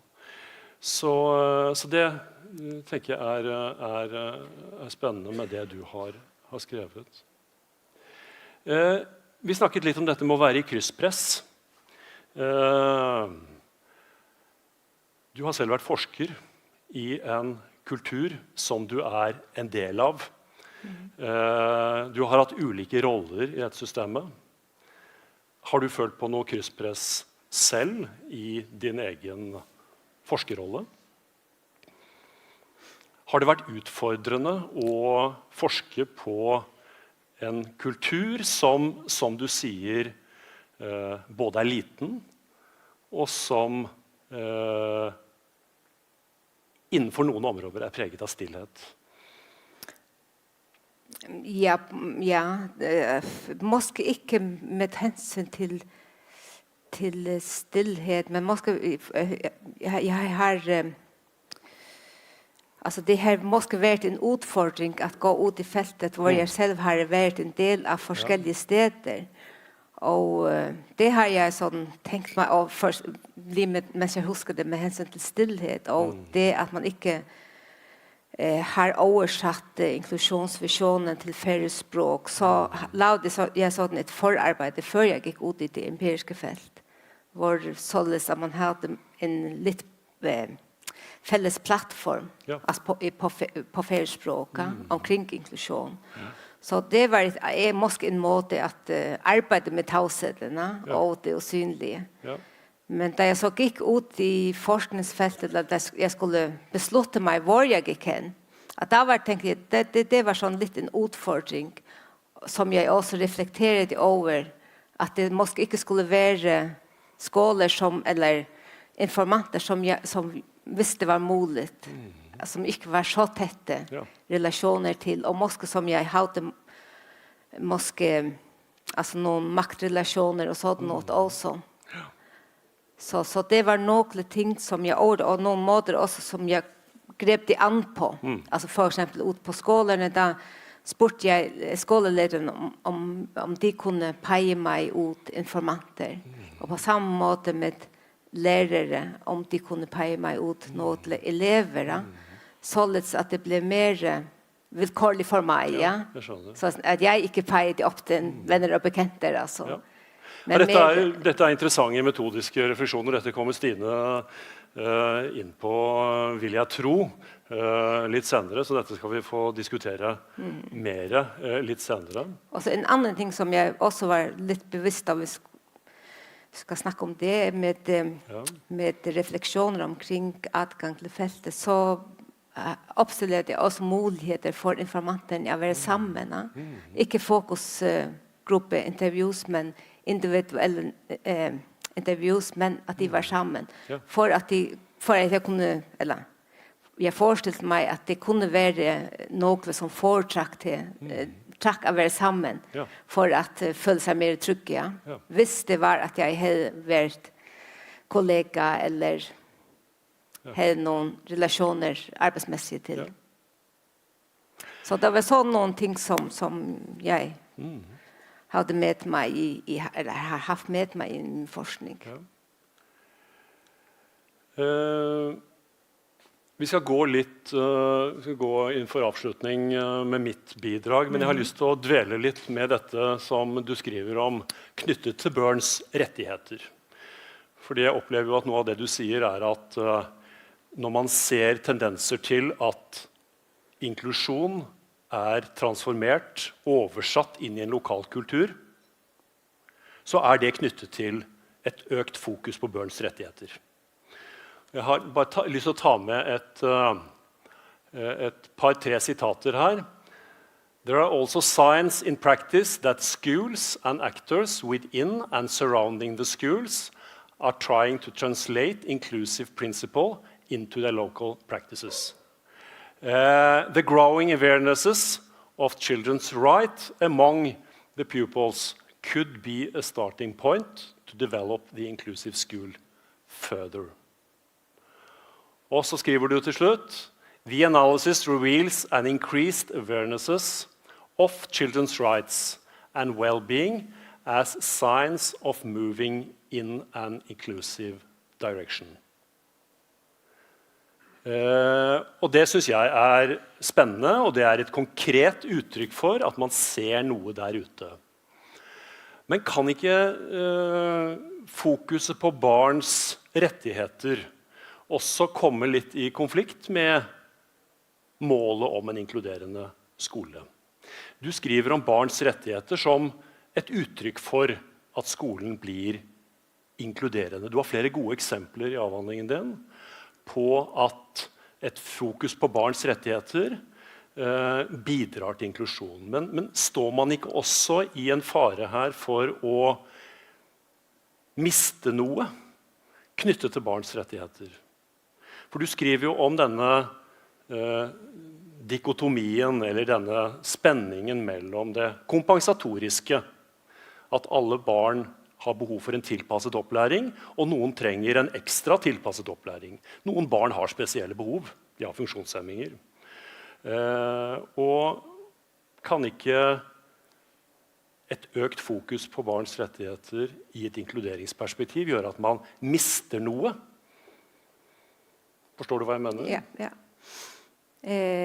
Jo, det tenker jeg, men det avhenger sånn litt av hvordan man utlegger inklusjon, tenker jeg. Ja. Og selvfølgelig, hvis man kun tar det kompensatoriske og det inkluderende perspektiv eller forståelse av forholdet mellom spesial- og allmennpedagogikk, altså de to ytre poler, så tenker jeg, så kan man komme til kors både på det kompensatoriske forståelse, men også på det inkluderende forståelse.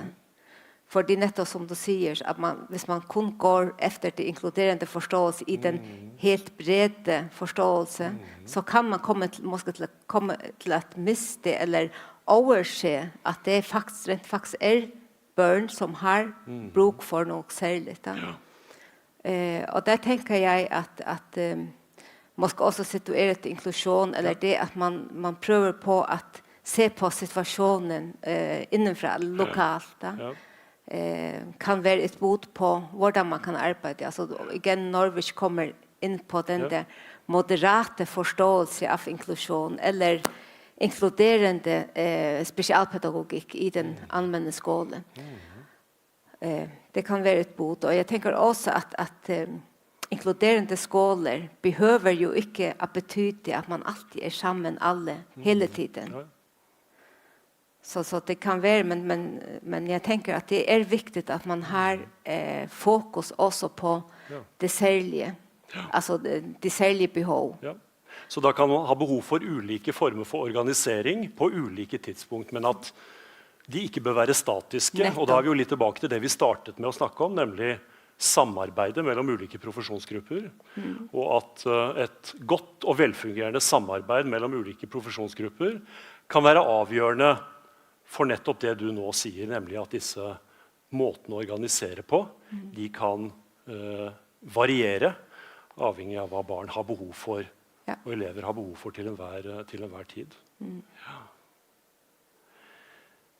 Jeg tror vi runder av der. Jeg har bare lyst til å avslutte med å si at jeg tenker at nettopp det færøyske skolesystemet har en gyllen mulighet, som du veldig godt beskriver, som vi i Norge i hvert fall har spilt fra oss, til nå å få satt inkluderende og inklusjon på dagsorden med et lokalt perspektiv, uten at man skal vi si, ødelagt av disse ambisiøse top-down-perspektivene for å forsøke å presse ting nedover hodet på lærerne, som man har sett i en del andre land. Og at det representerer et veldig godt utgangspunkt. Så jeg håper at arbeidet ditt får betydning i en sånn sammenheng. Så, ja, takk.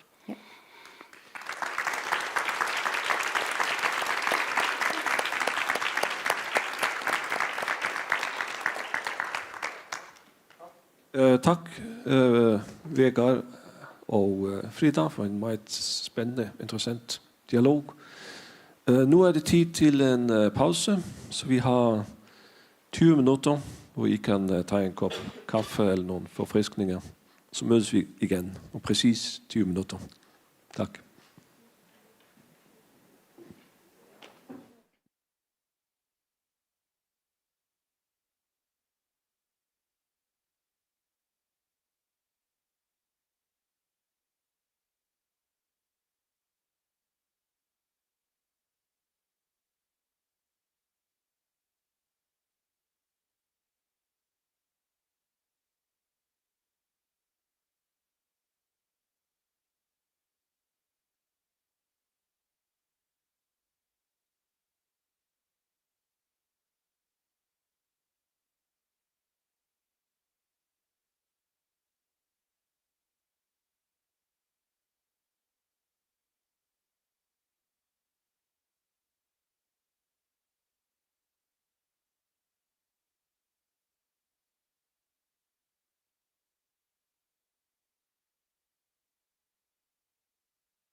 Ja, hvad tænker du? Nu har vi jo ikke slides. Ja. Hallo. Ja. Så velkommen tilbage. Så er vi klar til at gå i gang med den anden opponent, den anden opponering, og fortsætte diskussionen med Frida. Og anden opponent er Stine Adrian Willum fra Norges Arktiske Universitet og Aalborg Universitet. Værsgo, Stine. Den skal lige tænde. Sådan.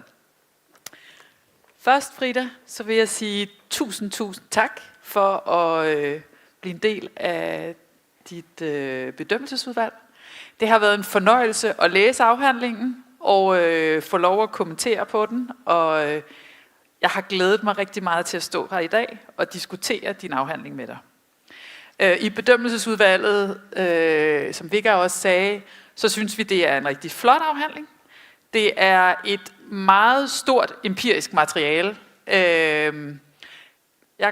Man kan sige, at jeg er her, fordi jeg har en del viden om situationel analyse og kvalitative metoder. Og mange kvalitative forskere, de var druknet i et materiale så stort som det, som du endte med at generere. Og du er landet på begge ben. Og det er lidt af en bedrift. Så det er høj akademisk niveau, vi er på. Så det vil jeg lige sige, inden vi går i gang med opponeringen. Og det, jeg godt kunne tænke mig i dag, det er, vi skal snakke, altså i min opponering, der kommer vi til at fokusere på det metodiske, på situationel analyse. Jeg er optaget af positionering, så noget af det, som du startede med at snakke med Vigga om, lige sådan inden I sluttede af. Men jeg er også nysgerrig på det her med, hvad du kalder på dansk en helt situationel tilgang. Whole situational approach. Jeg vil også meget gerne snakke med dig om de analytiske snit, du har lavet. Det hænger lidt sammen. Og så vil jeg gerne snakke med dig om den måde, du har skrevet afhandlingen på.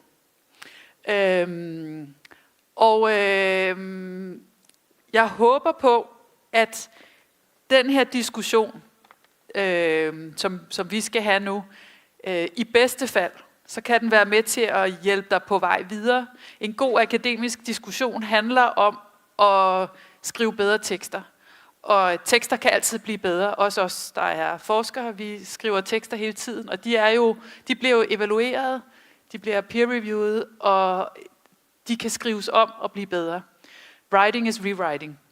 Og det er egentlig sådan min approach til sådan en opponence her med dig. Så i bedste fald, så den her diskussion, vi har, den kan hjælpe dig til at få skrevet nogle af de her internationale publikationer, der skal ud af den her stærke afhandling. Eller hvis du får lyst til at, nu ved jeg godt, det er skrevet som en monografi og en bog, men hvis den skal, alle PhD-afhandlinger, hvis de skal publiceres som en bog, så skal de gennemarbejdes, fordi der er nogle andre krav til en udgivet bog, end til en PhD-afhandling. Så håber jeg, at den her diskussion kan hjælpe dig til at pushe imod bedre tekster. Så det er ikke en kritik det er simpelthen en konstruktiv sammentænkning af, hvordan kan vi bevæge os videre med den her tekst. Ikke også?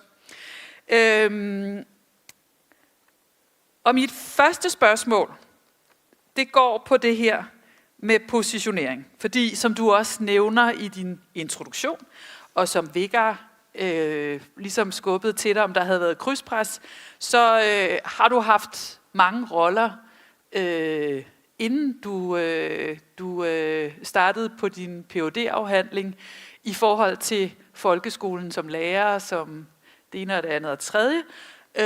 Og det er jo også noget af det, som ligesom har motiveret dig til at skrive din afhandling, fordi du er optaget af, hvordan kan man gøre inklusion i folkeskolen på en bedre måde. Du skriver, As I'm not a tabula rasa, I have striven to find opportunities to discover sites of silence hidden because of the tabula I bring in as a researcher. Så jeg er lidt nysgerrig. Du gik lidt i gang, og så blev Vegard sådan, nej, nu bevæger vi os ind i Stines første spørgsmål.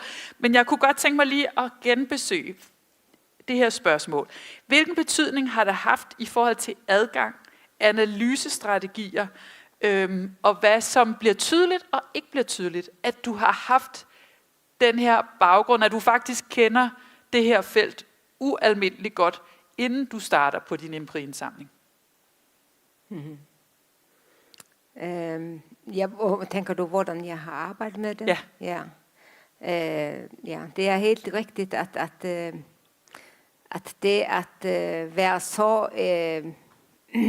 så indblandet i forskningsfeltet, om man så kan sige, og med nok også, jeg havde jo også forforståelser, før jeg gik ind, og jeg tænker også måske udformningen af projektet, også med konstruktionen af den empiriske platform, og hvad jeg valgte, hvordan jeg konstruerede ligesom den empiriske platform, har selvfølgelig haft betydning, altså min forforståelse har haft betydning for, hvordan jeg har konstrueret det. Og har også betydet, at jeg har, altså den viden, som jeg har haft, og erfaringer, jeg har haft fra forskningsfeltet, har også betydet, at jeg har kunnet lave den her store empiriske platform, og har haft mulighed for at konstruere den, fordi jeg vidste, at det var nogle systemer, som måtte på en eller anden måde blive besøgt, eller jeg skulle trække viden ud af. Så på den måde tænker jeg, at det var så min forståelse. Velvitende også, at det er måske noget, som jeg ikke har fået med, fordi at jeg har været så indlejret i situationen, kan man sige, selv. Men hvis vi nu lige bliver ved det der med, at du siger, at jeg designede studiet lige præcis på den der måde, sådan så at der ligesom, jeg fik mange elementer med. Hvad var det, du tænkte? Altså, hvorfor skulle alle de her elementer med fra starten? Jeg tænker, at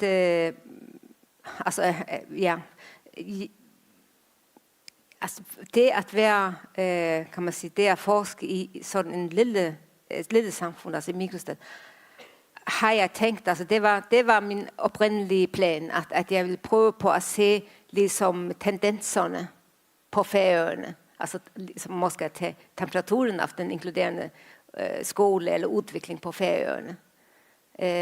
Så det var ikke, jeg tænker, det var måske ikke det var i hvert fald min intention lige fra starten, at det skulle være sådan en kan man sige, en økologisk, holistisk tilgang. Men i begyndelsen, altså, det var det, som jeg tænkte, men da jeg så inddrog situation analysis, og når jeg begyndte at formulere spørgsmålene, altså forskningsspørgsmålene, der brugte jeg det mest i situational maps, hvor jeg prøvede på at plotte forskellige aktører, aktanter og elementer ind i det store messy map. Altså før jeg gik i gang. Også med at designe den store platform. Og jeg tænker, at det var mig, altså måske fik jeg på denne vis øje på nogle blinde vinkler i det, at jeg diskuterede den her store messy map med mine vejledere. Hvad var det for nogle blinde vinkler? Fordi der har været mange blinde vinkler og meget om stillhed. Men hvad var det præcis, du så, som du ikke havde set før, eller som trådte frem som tydeligere? Altså med den inden du samlede empiri. Ja. Altså jeg diskuterede det med mine danske vejledere, men jeg diskuterede det også med mine færøske vejledere. Så jeg havde mange indfaldsvinkler, altså både en sociologisk og en pædagogisk og en psykologisk. Så der var mange discipliner også i spil. Og mange ligesom, som kunne ligesom udfordre min forforståelse. Men nu, jeg prøver lige at få dig til at tænke tilbage til, hvad var det? Det, der er med sådan en forskningsproces, det er, at man glemmer nogle gange, hvad er det, der sker undervejs. Og det er det, jeg prøver at trykke lidt på. Hvad var det egentlig, der skete der? Altså, hvad var det af det psykologiske perspektiv, hvor du fik, når Gud, der kom noget nyt, eller der blev jeg overrasket, eller det har jeg ikke tænkt på, eller omvendt det sociologiske, eller det pædagogiske. Hvad var det, der udfordrede dig, eller fik dig til at tænke anderledes på det stadie, da du arbejdede med den her form for økologisk tænkning? Ja. Det var måske færre, altså den samfundsmæssige og kulturelle platform, som jeg var en del af, som jeg faktisk ikke havde medtænkt i begyndelsen. Ja. Hvis det kan Ja, være et jamen svar. præcis. Og hvad var det der, inden du skulle ud og samle, altså eller generere empiri, du tænkte, Gud, det skal jeg være ops på, eller det skal jeg forholde mig til? Ja, det var måske i takt med projektets fremskreden, at jeg fandt ud af, også i diskussionen med mine vejledere og med læsning af litteratur også, at det var noget, som manglede. Ja? Ja. At jeg fik faktisk ikke, altså den der tavshed for eksempel, og altså den samfunds, altså hvordan det er særligt med meget små samfund. Altså der er nogle særlige mekanismer, som gør sig gældende.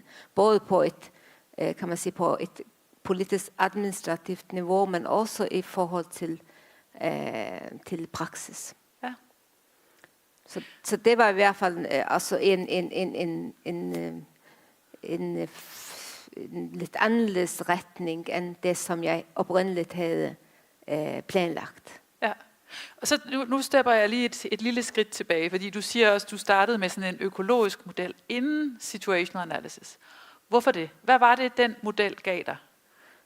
Ja, det var, altså jeg startede med, altså før jeg begyndte på den her forskeruddannelse, der har jeg brugt sådan lidt grounded theory, altså i mine andre studier, altså på kandidaten. Og det var det, som jeg oprindeligt havde tænkt mig, at arbejde med grounded theory. Og så indtog jeg også Bronfenbrenners, kan man sige, det mikro-, meso- og makroniveau. Han kalder det for et økologisk udviklingsmodel, tror jeg, Bronfenbrenner, fra det model som fra 79. Men det model, altså med Bronfenbrenner, har meget fokus på strukturerne. Og det indså jeg, at jeg måtte have noget andet, som kunne kaste lys, eller som kunne hjælpe mig med at få øje på processer og bevægelser. I og med, at inklusionsbegrebet altså både er et flydende begreb, og måske ikke er noget i sig selv, men hele tiden bevæger sig, og også i forhold til, hvordan det bevæger sig fra det globale og til det lokale og til det lokale praksiser. Ja. Og så udvikler du så den her, hele situationelle tilgang. Og nu siger jeg, at du udvikler den. Fordi jeg vil jo argumentere for, at det er ikke Adele Clark. Hun kalder ikke situationel analyse. Hun bruger ikke det begreb om det. Så jeg har lidt undret mig over, at du i din særligt i din konklusion, der kommer du ind på, at du egentlig har synes det har også været en udfordring for dig at lave den her analyse. Ja. Og når du beskriver situationen i afhandlingen, men faktisk også heroppe i dag, så snakker du om, at det er jo noget, man kan zoome ind og ud, ikke? Men når du beskriver situationen i dag, så bliver det, kan man sige, lige med sådan et socialverdens arena-kort, der beskriver de forskellige sociale verdener, der spiller sammen i forhold til inklusion. Men hvorfor, når det nu har spændt, det har også spændt ben for dig, det har også været, altså det har været det, der har gjort fra starten, at du har valgt at lave så stor altså, genererer så stort et empirisk materiale, som langt de fleste forskere ville få galt i halsen. Altså jeg kender folk, som aldrig er blevet færdige med deres Ph.D., fordi de fik genereret så stort et materiale, at de simpelthen ikke kunne gabe over det. Men det er du lykkedes med at lande. Og jeg er sådan, hvad er det, der gør, at det var så vigtigt for dig? At få en helt situationel tilgang. Ja, fordi det er faktisk ikke det, Adele Clark siger. Nej, det, altså det, nej. Det er helt rigtigt. Altså den situationelle tilgang, altså det er faktisk ikke, selvom det spiller mig godt sammen med situational analysis, og måske er jeg kommet frem til den situationelle tilgang på grund af, at jeg har brugt situational analysis. Men egentlig så er det også for at kunne belyse forskning eller videnshullet, som jeg også påpegede, at det er en enorm forskning omkring inklusion på alle mulige fronter. Men det, som forskere særligt peger på, det er, at man bliver nødt til at forske i inklusion ud fra en økologisk tilgang. Jeg tror ikke, det nævner situationel tilgang, men en økologisk tilgang. Og Jo Einskov, han kalder det for a whole system approach. Ja, hvor han også har meget fokus på strukturerne. Så det måske er en kombination mellem situational analysis og ambitionen om at fylde hullet i videnshullet omkring inklusion. Og nu må du tænke, jeg er, og det er jo så der, hvor jeg føler mig meget ydmyg, at jeg er inviteret ind her i dag, fordi jeg er ikke forsker på folkeskolen og på inklusion og så videre. Så kan du ikke folde lidt mere ud, hvad er det videnshul egentlig handler om? Altså, hvorfor er det så vigtigt? Hvorfor køber du ind på den der præmis? Fordi man kan jo godt læse de andre, siger, at man skal bruge sådan en økologisk modeltilgang. Men hvorfor køber du ind på det? Altså, du kunne jo også have sagt, der er ikke lavet noget om inklusion i den færøske folkeskole. Ergo, vi har brug for sådan et studie. Så uanset hvad du havde gjort, så havde du jo bidraget, kan man sige, om du havde zoomet ind på folkeskolens klasserum på Færøerne, eller på policy-niveau, eller på lærernes forståelse, så havde du jo bidraget med noget vigtigt her, ikke? Mm. Så hvorfor har du købt ind på lige præcis det? Ja, som sagt, hvorfor? Det må vel være også fordi, at måske fra mit ståsted, altså fra at har været lærer, hvor jeg har set nogle problematikker, og fra de forskellige kan man sige, sociale verdener og arenaer, som jeg har bevæget mig imellem, har jeg set, at det er et eller andet, som ikke falder i hak, om man så kan sige. Det er et eller andet, altså hvis man zoomer for eksempel ind på en skole, så kan det være, at det er en eller to lærere, måske som, ja, eller det ja. Kan du ikke lige, fordi det her, det synes jeg er sindssygt vigtigt, fordi nu kobler vi faktisk lidt mine spørgsmål sammen, ikke? Vi startede med positioneringen, og nu siger du, det der med min positionering har faktisk haft betydning for det valg, jeg har taget i forhold til at lave den her analyse på den måde, fordi jeg har placeret mig i mit virke tidligere, både som lærer og som leder af PPR og som altså du har været mange steder i ministeriet også som ja.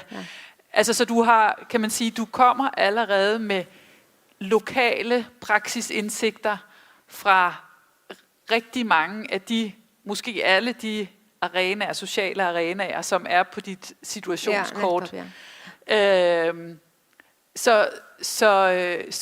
så dit valg handler, det du siger nu er i virkeligheden, dit valg handler ikke om kun, at der er nogen, der siger, at der er et hul i litteraturen, men også om, at du faktisk har en erfaring, der siger, der er noget omkring de der transformationer, translations, altså alle de der begreber, du har med dig for at undersøge det processuelle. Der er noget, vi skal forstå i de her processer, for at forstå, hvad det der gør, det ikke sådan helt spiller med inklusion, men også for at se potentialerne. Er det rigtigt forstået? Ja, netop, ja. Rigtigt, ja. Ja. Og så nu går jeg lige tilbage, fordi så er der så det metodiske, at det er en svær opgave. og det skriver du. Så jeg er jo lidt nysgerrig på, hvad er det har bidraget til? Nu starter vi med det positive her. Hvad er det at du har holdt fast? Fordi det er jo også en stædighed, ikke? Fordi du har helt sikkert haft nogle vejledere, der har sagt, ej Frida, det skal afgrænses. Det er jo simpelthen fuldstændig vanvittigt projekt, du har kastet dig ud i. Det kan godt være, at du har styr på de der forskellige arenaer. Altså det havde jeg sagt, hvis du havde været min PhD-studerende, så havde jeg sagt, vi kan godt lige koge det lidt ned. Du har kun 3 år. Altså, ikke? Men du har gjort, altså, så du har også, der har helt sikkert været nogle diskussioner, ikke? Mm. Så sådan lige for at steppe tilbage, hvad er det har bidraget til, som godt kunne måske pushes tydeligt? Hvis nu du skal gøre noget videre her, hvad er bidraget her? Altså bidraget fra min forskning med at have sådan en stort økologisk... Hvorfor være så stædig omkring det? Ja, jeg tror, hvis jeg ikke havde været så stædig, så ville jeg ikke kunne have udviklet den her situationelle tilgang, og jeg ville heller ikke kunne have udviklet det her begreb om situeret inklusion. Så hvis jeg ikke havde været så stædig, eller så havde jeg nok ikke, så havde udfaldet eller projektet været et lidt anderledes. Men det behøves ikke, så måske ville jeg komme med nogle andre konklusioner, eller nogle andre anbefalinger, eller et andet model, det ved jeg ikke. Men jeg tænker, at men det var også lidt med, at på Færøerne, altså vi har, mange siger, at vi har ikke nogen forskning på Færøerne, men vi har faktisk, hvis man leder længe og bredt nok, så har vi faktisk forskning, også indenfor. Men vi har faktisk ikke nogen forskning direkte om inklusion i folkeskolen. Og vi har ikke nogen forskning, så det var svært for mig at skaffe mig viden om, hvad det rører sig på Færøerne. Ja. Så det var måske også et incitament til, eller jeg tænkte, at nødvendigheden af at være så bred som muligt. For jeg tænkte, jeg må indhente. Jeg så faktisk det, at jeg trådte ind på den empiriske platform, også som en måde at producere viden på. Ja. Og hvis jeg så ikke var så bred, som jeg var, så vil jeg udlade noget.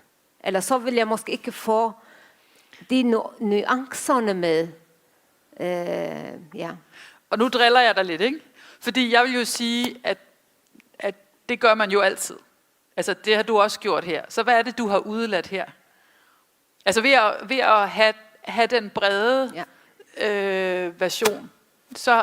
Og så vil jeg så også sige samtidig, når man læser afhandlingen, og nu som sagt, jeg er ikke inklusionsforsker, men jeg har 3 børn i den danske, 2 i den danske folkeskole, og 1, der går på noget andet.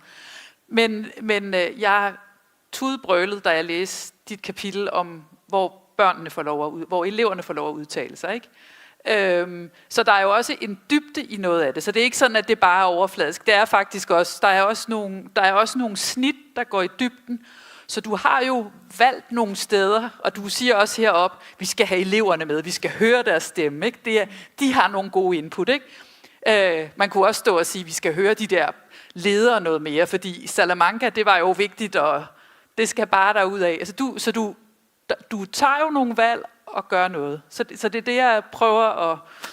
Altså faktisk så hvis man så skal spole tilbage til begyndelsen af projektet, så havde jeg intentioner om at finde en skole, som man kunne følge, altså som et eksempel på en skole, som gjorde noget unikt, eller hvor jeg så havde tænkt, at man kunne zoome rigtig ind på en skole, og måske på en klasse.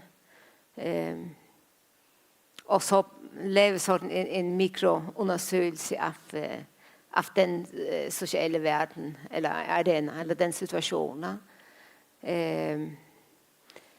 Men jeg tænker måske, og det har dette her projekt misset. Altså dels fordi, at selvfølgelig corona kom, og forpullet det, måske hjalp mig også lidt, fordi så blev det sådan lidt, det blev ikke så stort, som hvis jeg skulle have nogle skoler til, hvor jeg rigtig skulle zoome ind.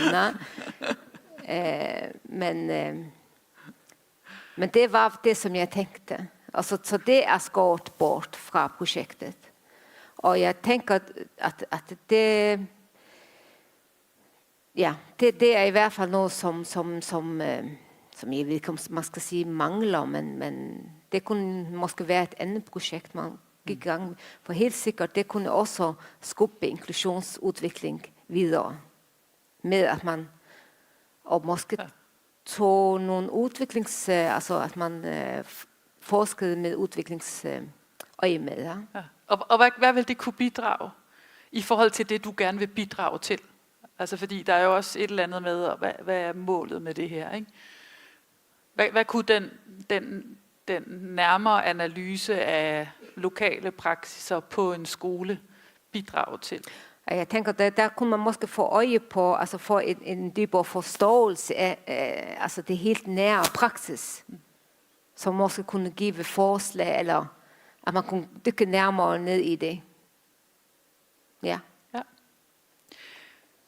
Hvor meget tid har jeg? 5 minutter. Godt. Så vil jeg... jeg synes faktisk, jeg har fået meget bedre forståelse af din valg. Så det er... jeg er lidt nysgerrig på den måde, du har skrevet din afhandling. Og vi er sådan lidt... vi måske... den ligger, tænker vi, i genren mellem political science og sociologi her. Sådan alt afhængig af, hvordan man forstår.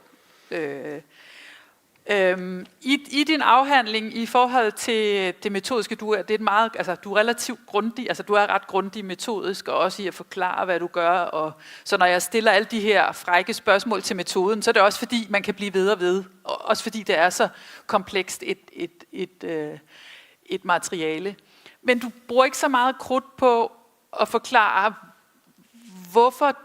hvordan går du egentlig fra hele det der arbejde med de her forskellige kort, som man arbejder med i situationel analyse, og til valget til de konkrete analyser. Det er den ene ting. Så det er den abduktive tilgang, du har, og den genre, du ender ud i at skrive din afhandling i. Og jeg er ret interesseret i sådan noget med, hvordan viden fremstår, og altså, hvordan skriver vi viden, og i forhold til de kvalitetskriterier og den forskning om god viden, vi har. Og der kan man have alle mulige valg. Man kan skrive på mange forskellige måder. På den ene side er det jo dit arbejde er jo et stort etnografisk arbejde, kunne man beskrive det som. Men så er det så skrevet på en måde, som måske ikke er altså klassisk etnografisk. Har du haft nogle refleksioner omkring det? Ja, mange. Ja, men så vil jeg godt høre lidt om, hvorfor er den skrevet, som den er? Hvad er det, den type tekst skal bruges til?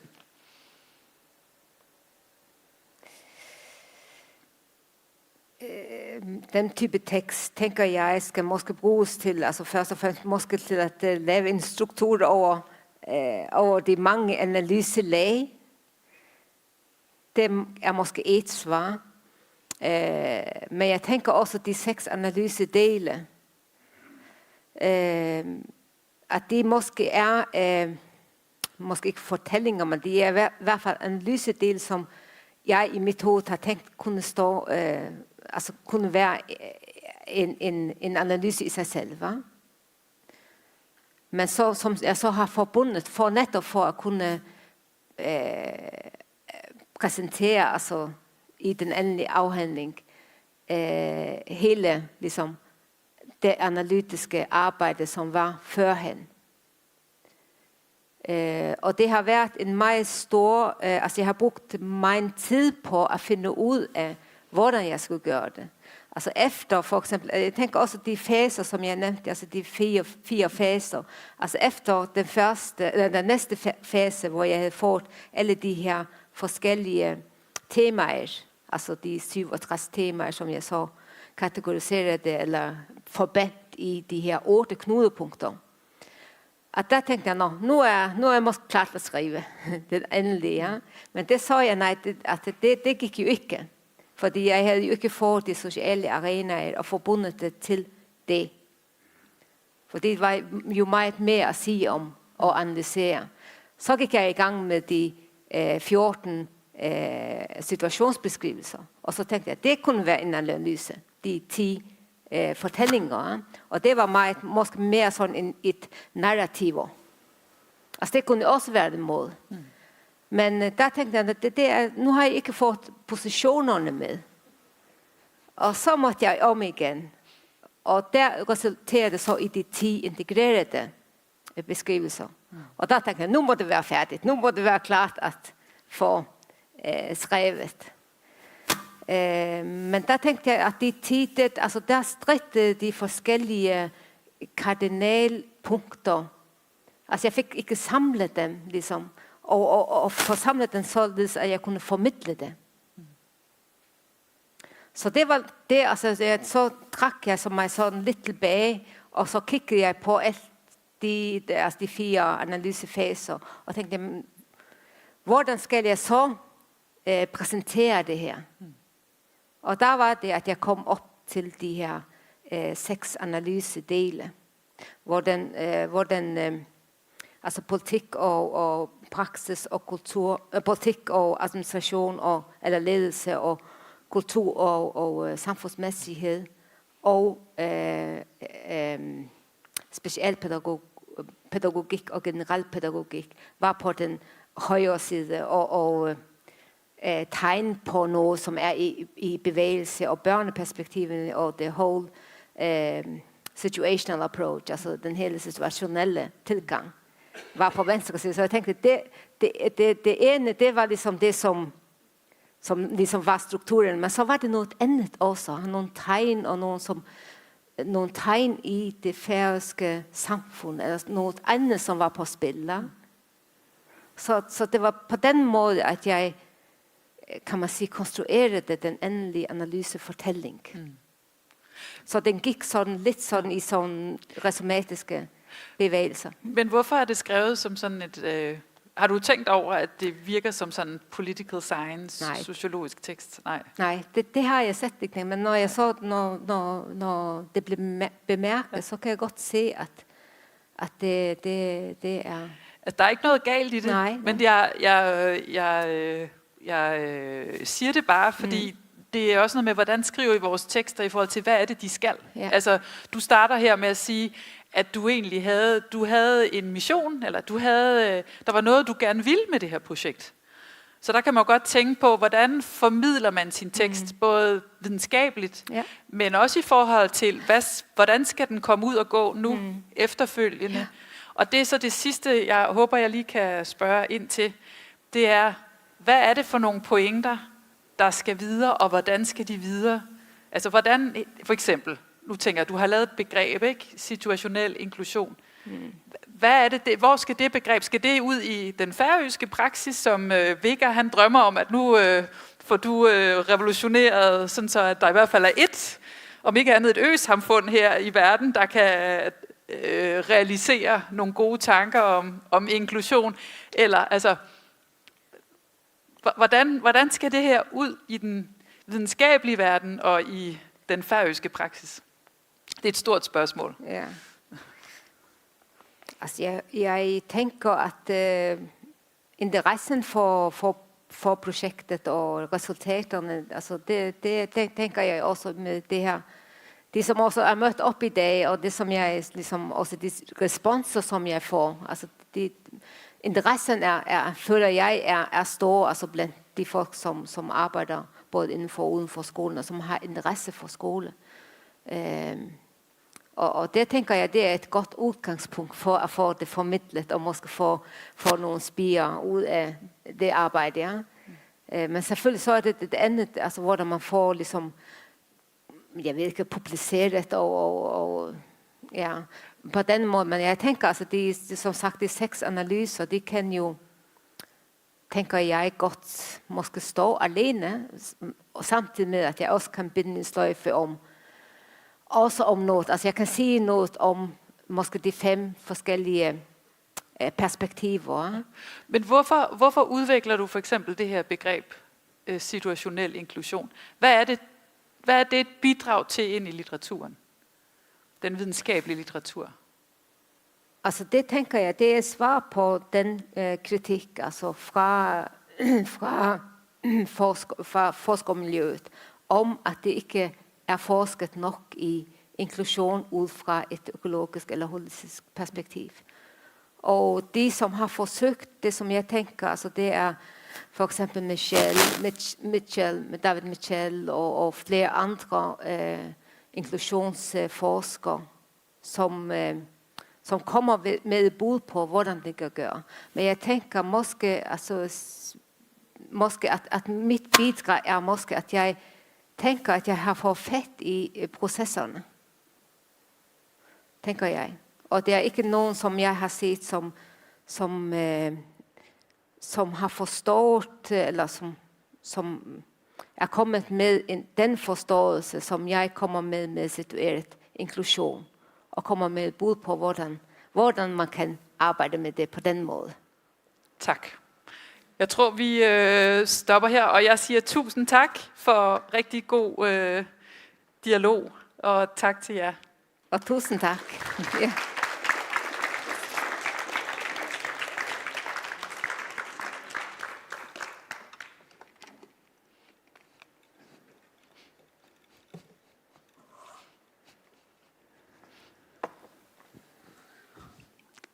Mange tak, Stine og Frida.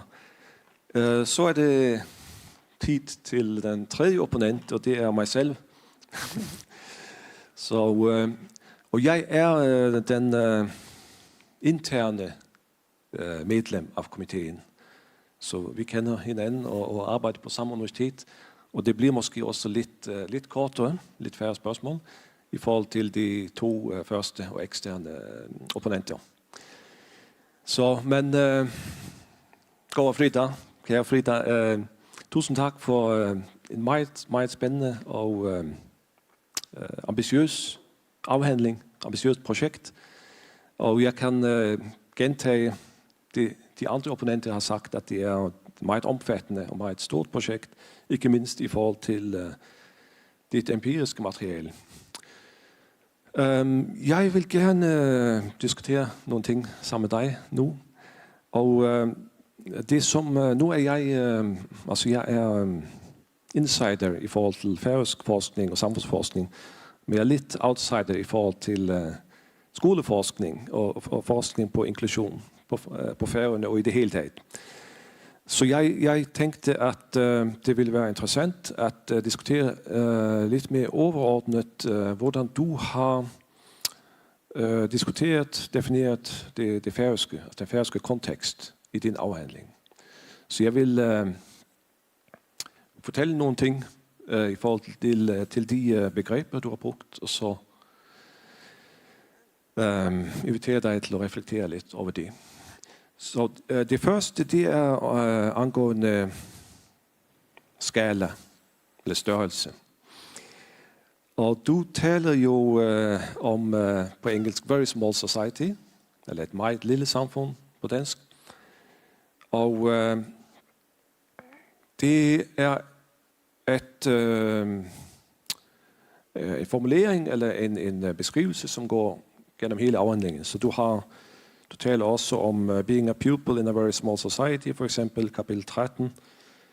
Og du taler om making school policy and practice in a very small society, kapitel 4, 2, og så videre. Så det er ligesom, det er meget central kategorisering af Færøerne. Og så har du meget spændende diskussioner om forskning i forhold til både øsamfund og småskala samfund. Og du diskuterer social ecology of smallness, for eksempel, fra Baldacchino og Vernendal. Og for at introducere det, som normalt bliver taget frem som de særlige kendetegn for de her små, eller meget små samfund. Og jeg bliver også citeret flere gange, så mit spørgsmål nu er også en kritik af måske af min tidligere forskning. Jeg flytter mig lidt, eller får nogle nye idéer om det.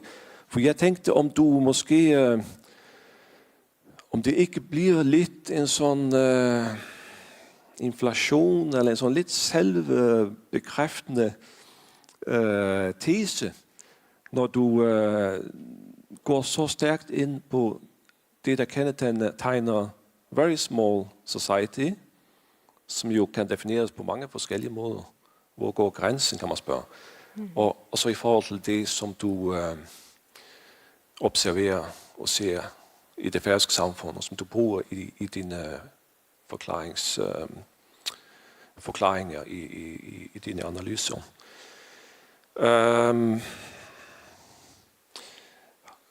Har du nogle tanker om det? Ja, generelt.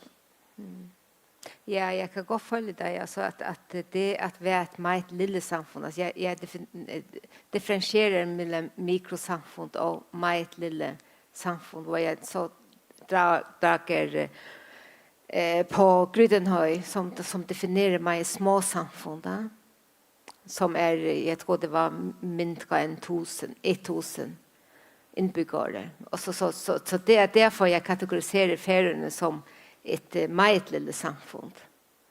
Fordi at det er jo meget lille i forhold til for eksempel mikrostater som under 1 million innbyggere. Men på den anden side, altså, så spørsmålet også om vi er et meget lille samfund, men vi er måske ikke så isolerede, som vi måske går og forestiller oss om, at vi som lever i vores lille endedam her på Færøerne. Fordi det gør vi jo ikke, altså, og heller ikke stort har vi jo været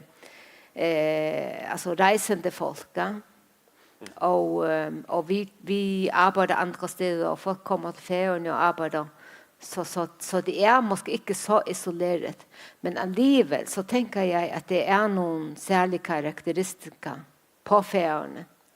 Når jeg har sett meg både ind i din forskning, og også i Erikas forskning, og andre forskning, som giver, eller som jeg tænker bidrager til forståelsen af de her, i det her tilfælde, inklusionsprocesser på Færøerne, som kan give ligesom en forståelses, måske ikke forståelsesramme, men en forståelsesudgangspunkt. Og der tænker jeg måske særligt det der indbyrdes forbundenhed, hvor man er afhængig af hinanden, og så måske producerer den her tavshed. Og så tænker jeg også et andet, som jeg tænker er måske meget kardinalpunkt her, er den fravær måske af politik, altså af egentlig skolepolitik, som jeg nævnte, hvor skolepolitik og praksis på mange henseender smelter sammen.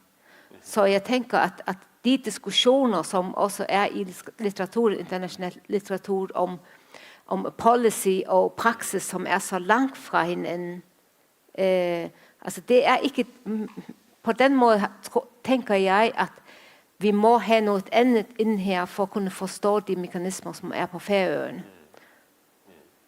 Fordi at, ja. Ja. Tak. Jeg synes også, det er et meget nyttigt perspektiv og værktøj at arbejde med. Men måske det ekskluderer, for at bruge det udtryk, nogle andre perspektiver. Jeg tænker for eksempel på, at du nævner også small eller very small post-colonial society. Men det gør du ikke så ofte. Det er et par gange. Men du kommer aldrig tilbage til diskussionen om postkolonialisme eller dekolonialisme, selvom den findes i flere af dine henvisninger. Blandt andet en Ph.D. om det færøske sprog fra England, Hutchinson. Men så der tænkte jeg, for det kunne måske være en anden måde at diskutere nogle af de samme forhold, som knytter Færøerne også til noget uden for Færøerne. Er det nogen særlig årsag til, at du valgte ikke at arbejde mere med postkolonialitet i din afhandling?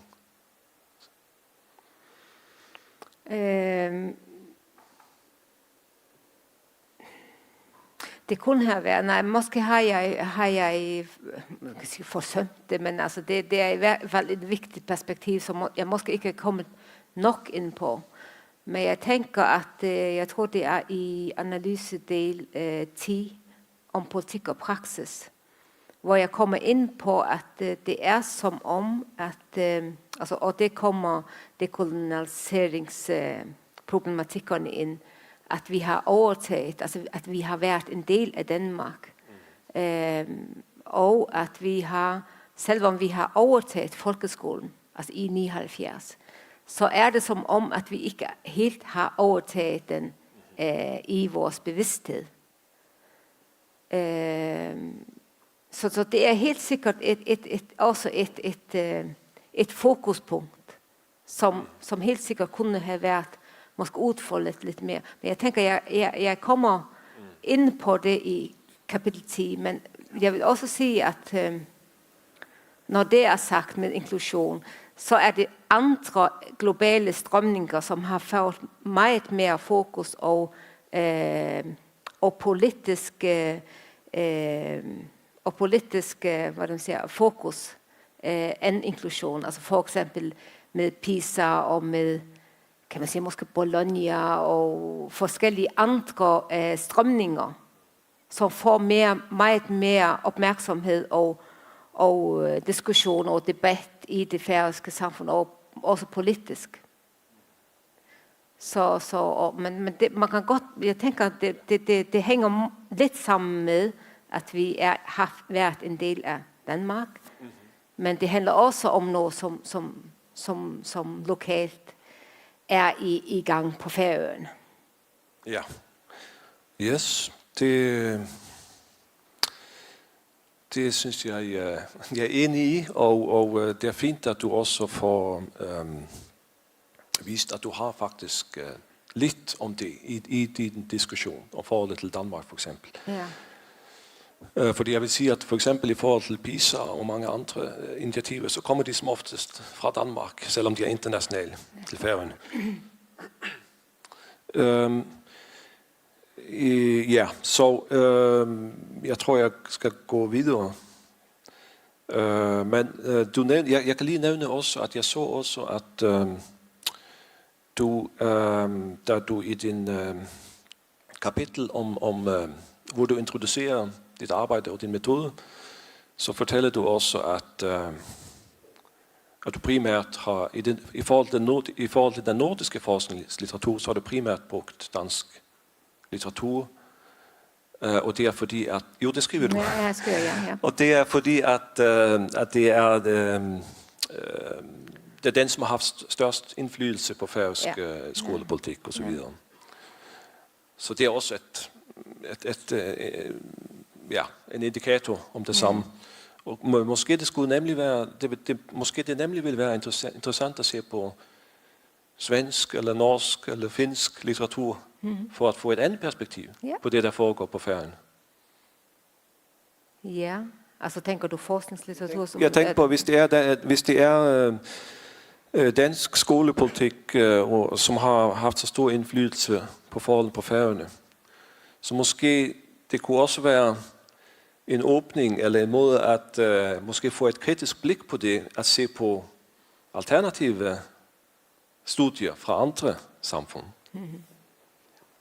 Ja. Ja, et andet begreb, det er inden for det samme landskab på en eller anden måde. Det som jeg spørger om i forhold til den færøske kontekst, og hvordan du arbejder med den. Det er kultur. Du taler om kultur, og du bruger kulturbegreb. Ja. Og du knytter det tæt til praksis og lokal kultur. Og det er relevant og interessant, men meget af det, du skriver om kultur, det er delvis så er det genspejlet det de samme mekanismer, som har med småskala samfund at gøre, i forhold til socialitet, måske kommunikationsformer. Og så det selvfølgelig meget om skolekultur. Men jeg hører ikke så meget andet ellers om færøsk kultur. Hvad er det? Er det ikke andre ting, man kunne sagt, som er interessant at tage frem om den færøske kultur i forhold til den diskussion? Jeg kom til at tænke på for eksempel forhold til naturen måske, eller til havet, eller noget med tidsbegreb måske, temporalitet, andre ting. Har du nogle refleksioner over andre forhold, kulturelle forhold, som kan have betydning at tage frem? Helt sikkert, ja. Altså, jeg tænker også jeg tænker, jeg har skrevet lidt om det i kapitel 4 omkring Færøerne, som, altså, hvor jeg har skrevet om Færøerne som steder. Men tænker også tilgang, altså syn på børn, for eksempel. Og der kommer også temporaliteten ind, og også naturen og landskabet, og måske den, jeg ved ikke om jeg skriver det nogle steder, måske den naturlige måde at omgås børn og inddrage børn på i det færøske samfund, som også berører sig på den særlige kulturelle og samfundsmæssige mønstre på Færøerne. Og det tænker jeg helt sikkert er noget, som man kunne også trække på eller udvikle mere. Men jeg tænker, jeg skriver lidt om det, men det er helt sikkert nogle fokuspunkter, som kunne være udfoldet, eller ikke brugt mere, men inddraget mere. Ja. Ja. Det er en anden dimension, eller et andet spørgsmål også, som du tager frem i forhold til kultur på Færøerne i dag. Og det er den kampen om værdierne, som du diskuterer, for eksempel om de altså spændingen eller konflikten mellem religiøst konservative værdier i forhold til moderne progressive værdier, for at sige det meget enkelt. Og du viser blandt andet til Heini Skårenes og fleres relativt nye artikel, som diskuterer religiøsitet på Færøerne. Men er det ikke en risiko for at skabe større kontraster end det, der virkelig foregår i det færøske samfund og i praksis? Er det ikke ofte, man forhandler lidt imellem de traditionelle, moderne, konservative, progressive, religiøse, sekulære? Kan man ikke sige, at det i praksis er det meget mere en forhandling eller en navigation imellem de her kontraster, som man ser måske i medierne? Hvad synes du om det? Ja. Er det noget, du føler, at dit materiale viser den slags kontraster, eller er det måske lidt mere sådan flydende eller dynamisk, eller hvad man skal kalde det? Det er lidt tvivl selv, så jeg spørger dig. Ja. Jeg synes, det er en meget smuk formulering, som du kommer med. Og jeg tænker, det er helt rigtigt, eller ikke helt, men jeg tænker, jeg tilstår mig til dine formuleringer om, at det er måske mere, altså det er ikke sådan nogle rigtige konfrontationer. Det er måske mere forhandlinger, ja. Som, altså, ja. Det tænker jeg, det er helt rigtigt. Altså. Og måske også som er noget, også som er, altså som ikke behøves at være, altså i hvert fald nogle udviklings, eller ikke måske, men noget som kan have en værdi, at man tilgår oppositioner på som værdifuldt, at man prøver på at navigere imellem, eller prøver at forhandle sig til en forståelse. Ja? Ja. Så var det, vi går lidt videre. Jeg tror, tiden går. Nu er vores tidsramme snart færdig. Men så er det et andet tema, som også er knyttet til de, som vi lige har diskuteret om det færøske og den færøske kultur og praksis og det, der foregår på Færøerne. Det er det med tavshed. Ja, det er et smukt ord. Og det er meget spændende at læse, hvordan du bruger tavsheden i din også stillhed eller usynlighed, og også lidt i samme bolk i dit projekt. Og har været et vigtigt begreb i flere forskningsprojekter på Færøerne i det sidste. For eksempel Tori Hermansdøtters PhD-projekt, som du også refererer til. Og Greta Jimenez, som også har lige er færdig med et PhD-projekt, hun bruger det også i en vis grad, og andre. Så det er absolut et centralt, vigtigt begreb, som kan hjælpe os at forstå nogle sammenhænge på Færøerne. Men, så er det et men. Det er det med, altså tavshed, det er jo en meget sådan... Ja, det er et lille begreb, men det er også et meget stærkt begreb. Så det, som jeg vil spørge dig om du har nogle refleksioner, tanker om det i forhold til dit projekt, er om det ikke også er noget mere, skal man sige, nogle flere nuancer, måske kulturelle nuancer også i forhold til, hvordan vi diskuterer tavshed. Måske det ikke er helt tavshed, men måske det er at tale måske lidt lavere og ikke så hurtigt og lidt gennem andre kommunikationskanaler og ofte mere uformelle, ligesom i diskussion om kendetegnene for meget små samfund. Som måske det ikke altid er tavshed, men er mindre højlydt eller mindre markant diskussion iblandt. Nu siger jeg ikke, at tavshed ikke findes, men måske det er en del nuancer, som også afspejler noget i det færøske, i forhold til, hvordan vi kommunikerer, hvordan man diskuterer mange spørgsmål, som har på en eller anden måde med kulturen at gøre, og som du kom ind på i din afhandling, men som gør måske, at tavshed er både nyttigt, men også problematisk som begreb. Fordi det kan jo også være tavsviden. Altså nogle gange så kommunikerer man lidt uden at tale så meget om det. Og det kan være meget problematisk, især måske i forhold til policy og det politiske felt, men fungerer måske bedre i det kulturelle eller praktiske felt. Har du nogle tanker om det?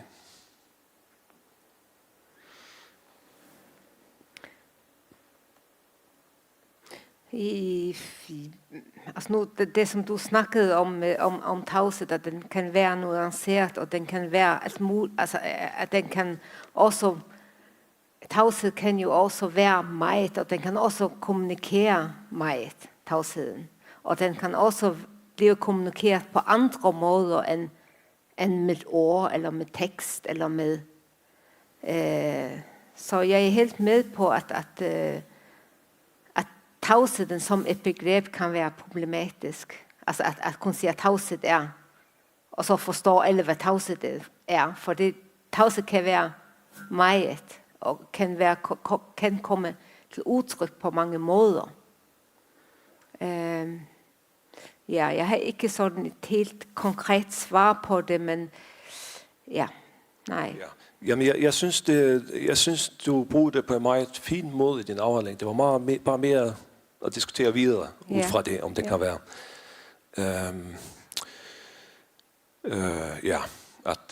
Både det, at man kommunikerer i en slags tavshed, men også at måske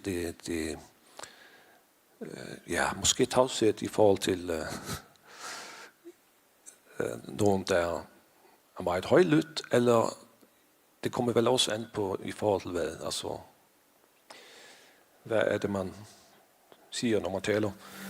Men så er det, nu skal jeg snart, ja, nu er tiden næsten færdig. Det sidste spørgsmål i den her gruppe af spørgsmål, kan man sige, eller kommentarer. det er, og meget tæt knyttet til det, vi allerede har diskuteret, det er det her med den exception, Faroe Islands, Nordic exception. Det er også lidt tricky, synes jeg, som antropolog. Fordi at exception in relation to whom, and when, and where. En undtagelse i forhold til Danmark, eller undtagelse i forhold til Shetlandsøerne, eller Norge, eller Grønland, eller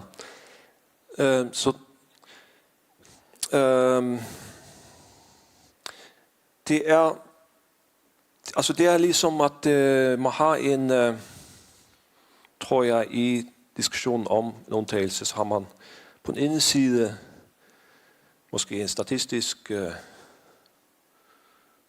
faktuel undtagelse i forhold til nogle data om religiøsitet i befolkningen, måske i forhold til nogle velfærdstjenester.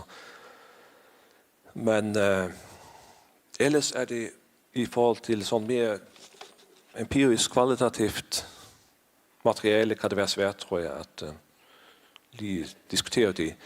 Måske det er også, nu siger jeg min mening, eller min tanke om det, så kan du sige, hvad du synes.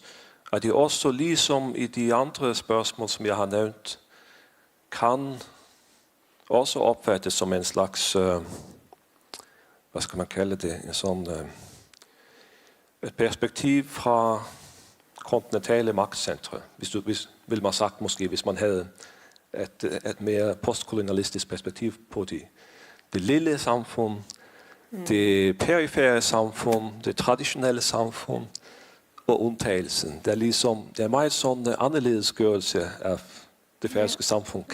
Kan det opfattes som? Provokerer jeg lidt, men det kan opfattes på den måde. Ja, altså,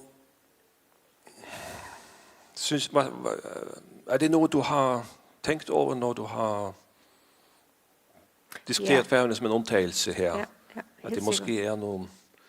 Ja, du kunne for eksempel have studeret, eller sammenlignet med nogle små øsamfund. Det savner jeg. I stedet for måske at se for mig til de store nordiske lande. Så måske du ville være mindre anderledes. Måske Danmark ville være anderledes, hvis du sammenlignede det med flere forskellige øsamfund.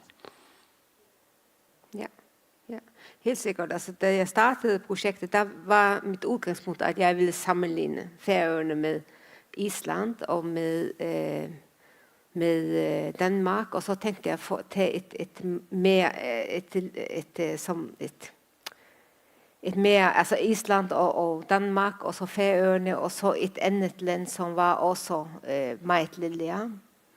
Men jeg gik faktisk bort fra det, fordi at jeg kom mere og mere til den erkendelse, at det er faktisk også i kraft af, at jeg brugte situation analysis, at det er faktisk meget svært at sammenligne.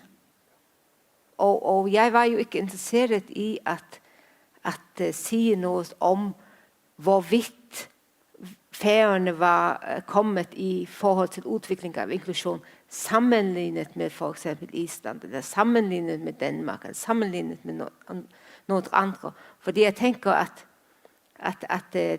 at fænomen eller inklusion måtte studeres i sin, altså i situationen, som det var i situeret. Ja? Så jeg gik lidt bort fra sammenligningen, men jeg har, men i den i de refleksioner om relevans af forskningsprojektet, der tænker jeg, eller der brugte jeg udtrykket Færøerne som et undtagelse. Fordi det er et undtagelse set i forhold til, hvordan andre lande, som vi sammenligner os med, hvordan de har inkorporeret for eksempel inklusion i lovgivningen. Så det er mere lige præcis der, hvor jeg tænker, at Færøerne er en undtagelse, og som også har vakt min undren, hvorfor vi ikke har taget, eller hvorfor den transfer ikke er sket på samme måde på Færøerne. Fordi Island for eksempel, de fik inkorporeret lovgivning om den inkluderende skole allerede i 2008. Så det er en forskel, ja. Ja. Så på den måde tænker jeg, at Færøerne er en undtagelse. Og det tænker jeg, det er, altså det har i hvert fald vækket min undren. Ja. Ja, men tusind tak for svar. Godt svar. Jeg har ikke mere. Nej, Så tak skal du have. Tak. tusind tak.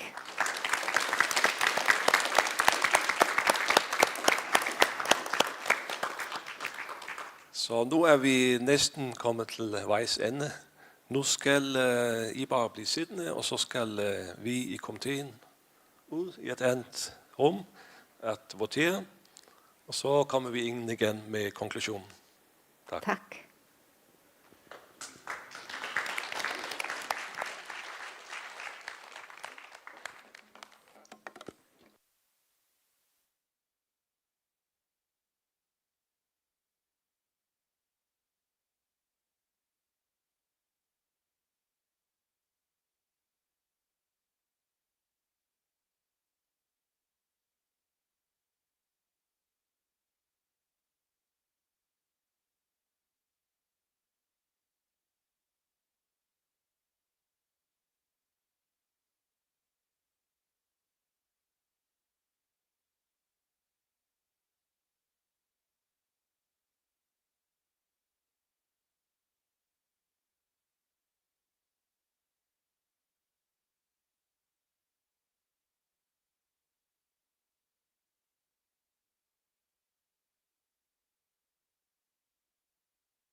Ja. Hallo? Ja. Ja, vi er klare nu. Så mange tak, Frida, for et rigtig imponerende og spændende forsvar. Vi er meget godt tilfredse med dialogen og dine svar og dine diskussionerne, som ligger på et meget højt videnskabeligt fagligt niveau. Jeg vil nu læse vores konklusion, og den er på engelsk. The candidate took part in a dialogue and responded to the following questions and themes. Methodology, the ethics and position of the researcher, on situational analysis and the situated truth, communicating and writing, the situational cuts and the situated approach, inclusion and the role of school leadership, interdisciplinary collaboration and inclusion, critical perspectives on the role of the local culture, and critical discussion of the small-scale society. Based on the defense and the assessment committee's written assessment of the PhD dissertation, the committee unanimously recommends that the academic councils of the University of the Faroe Islands and the Faculty of Arts, Aarhus University, award the PhD degree to Frida Poulsen. Yeah.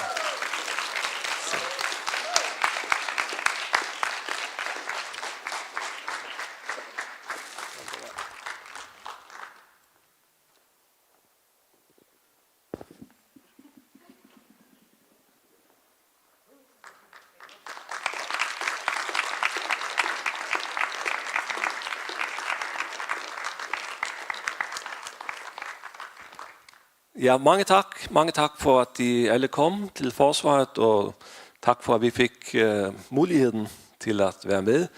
Nu er den formelle del af forsvaret færdig, og nu er det den uformelle del starter, og det er noget vin og nogle snacks derovre.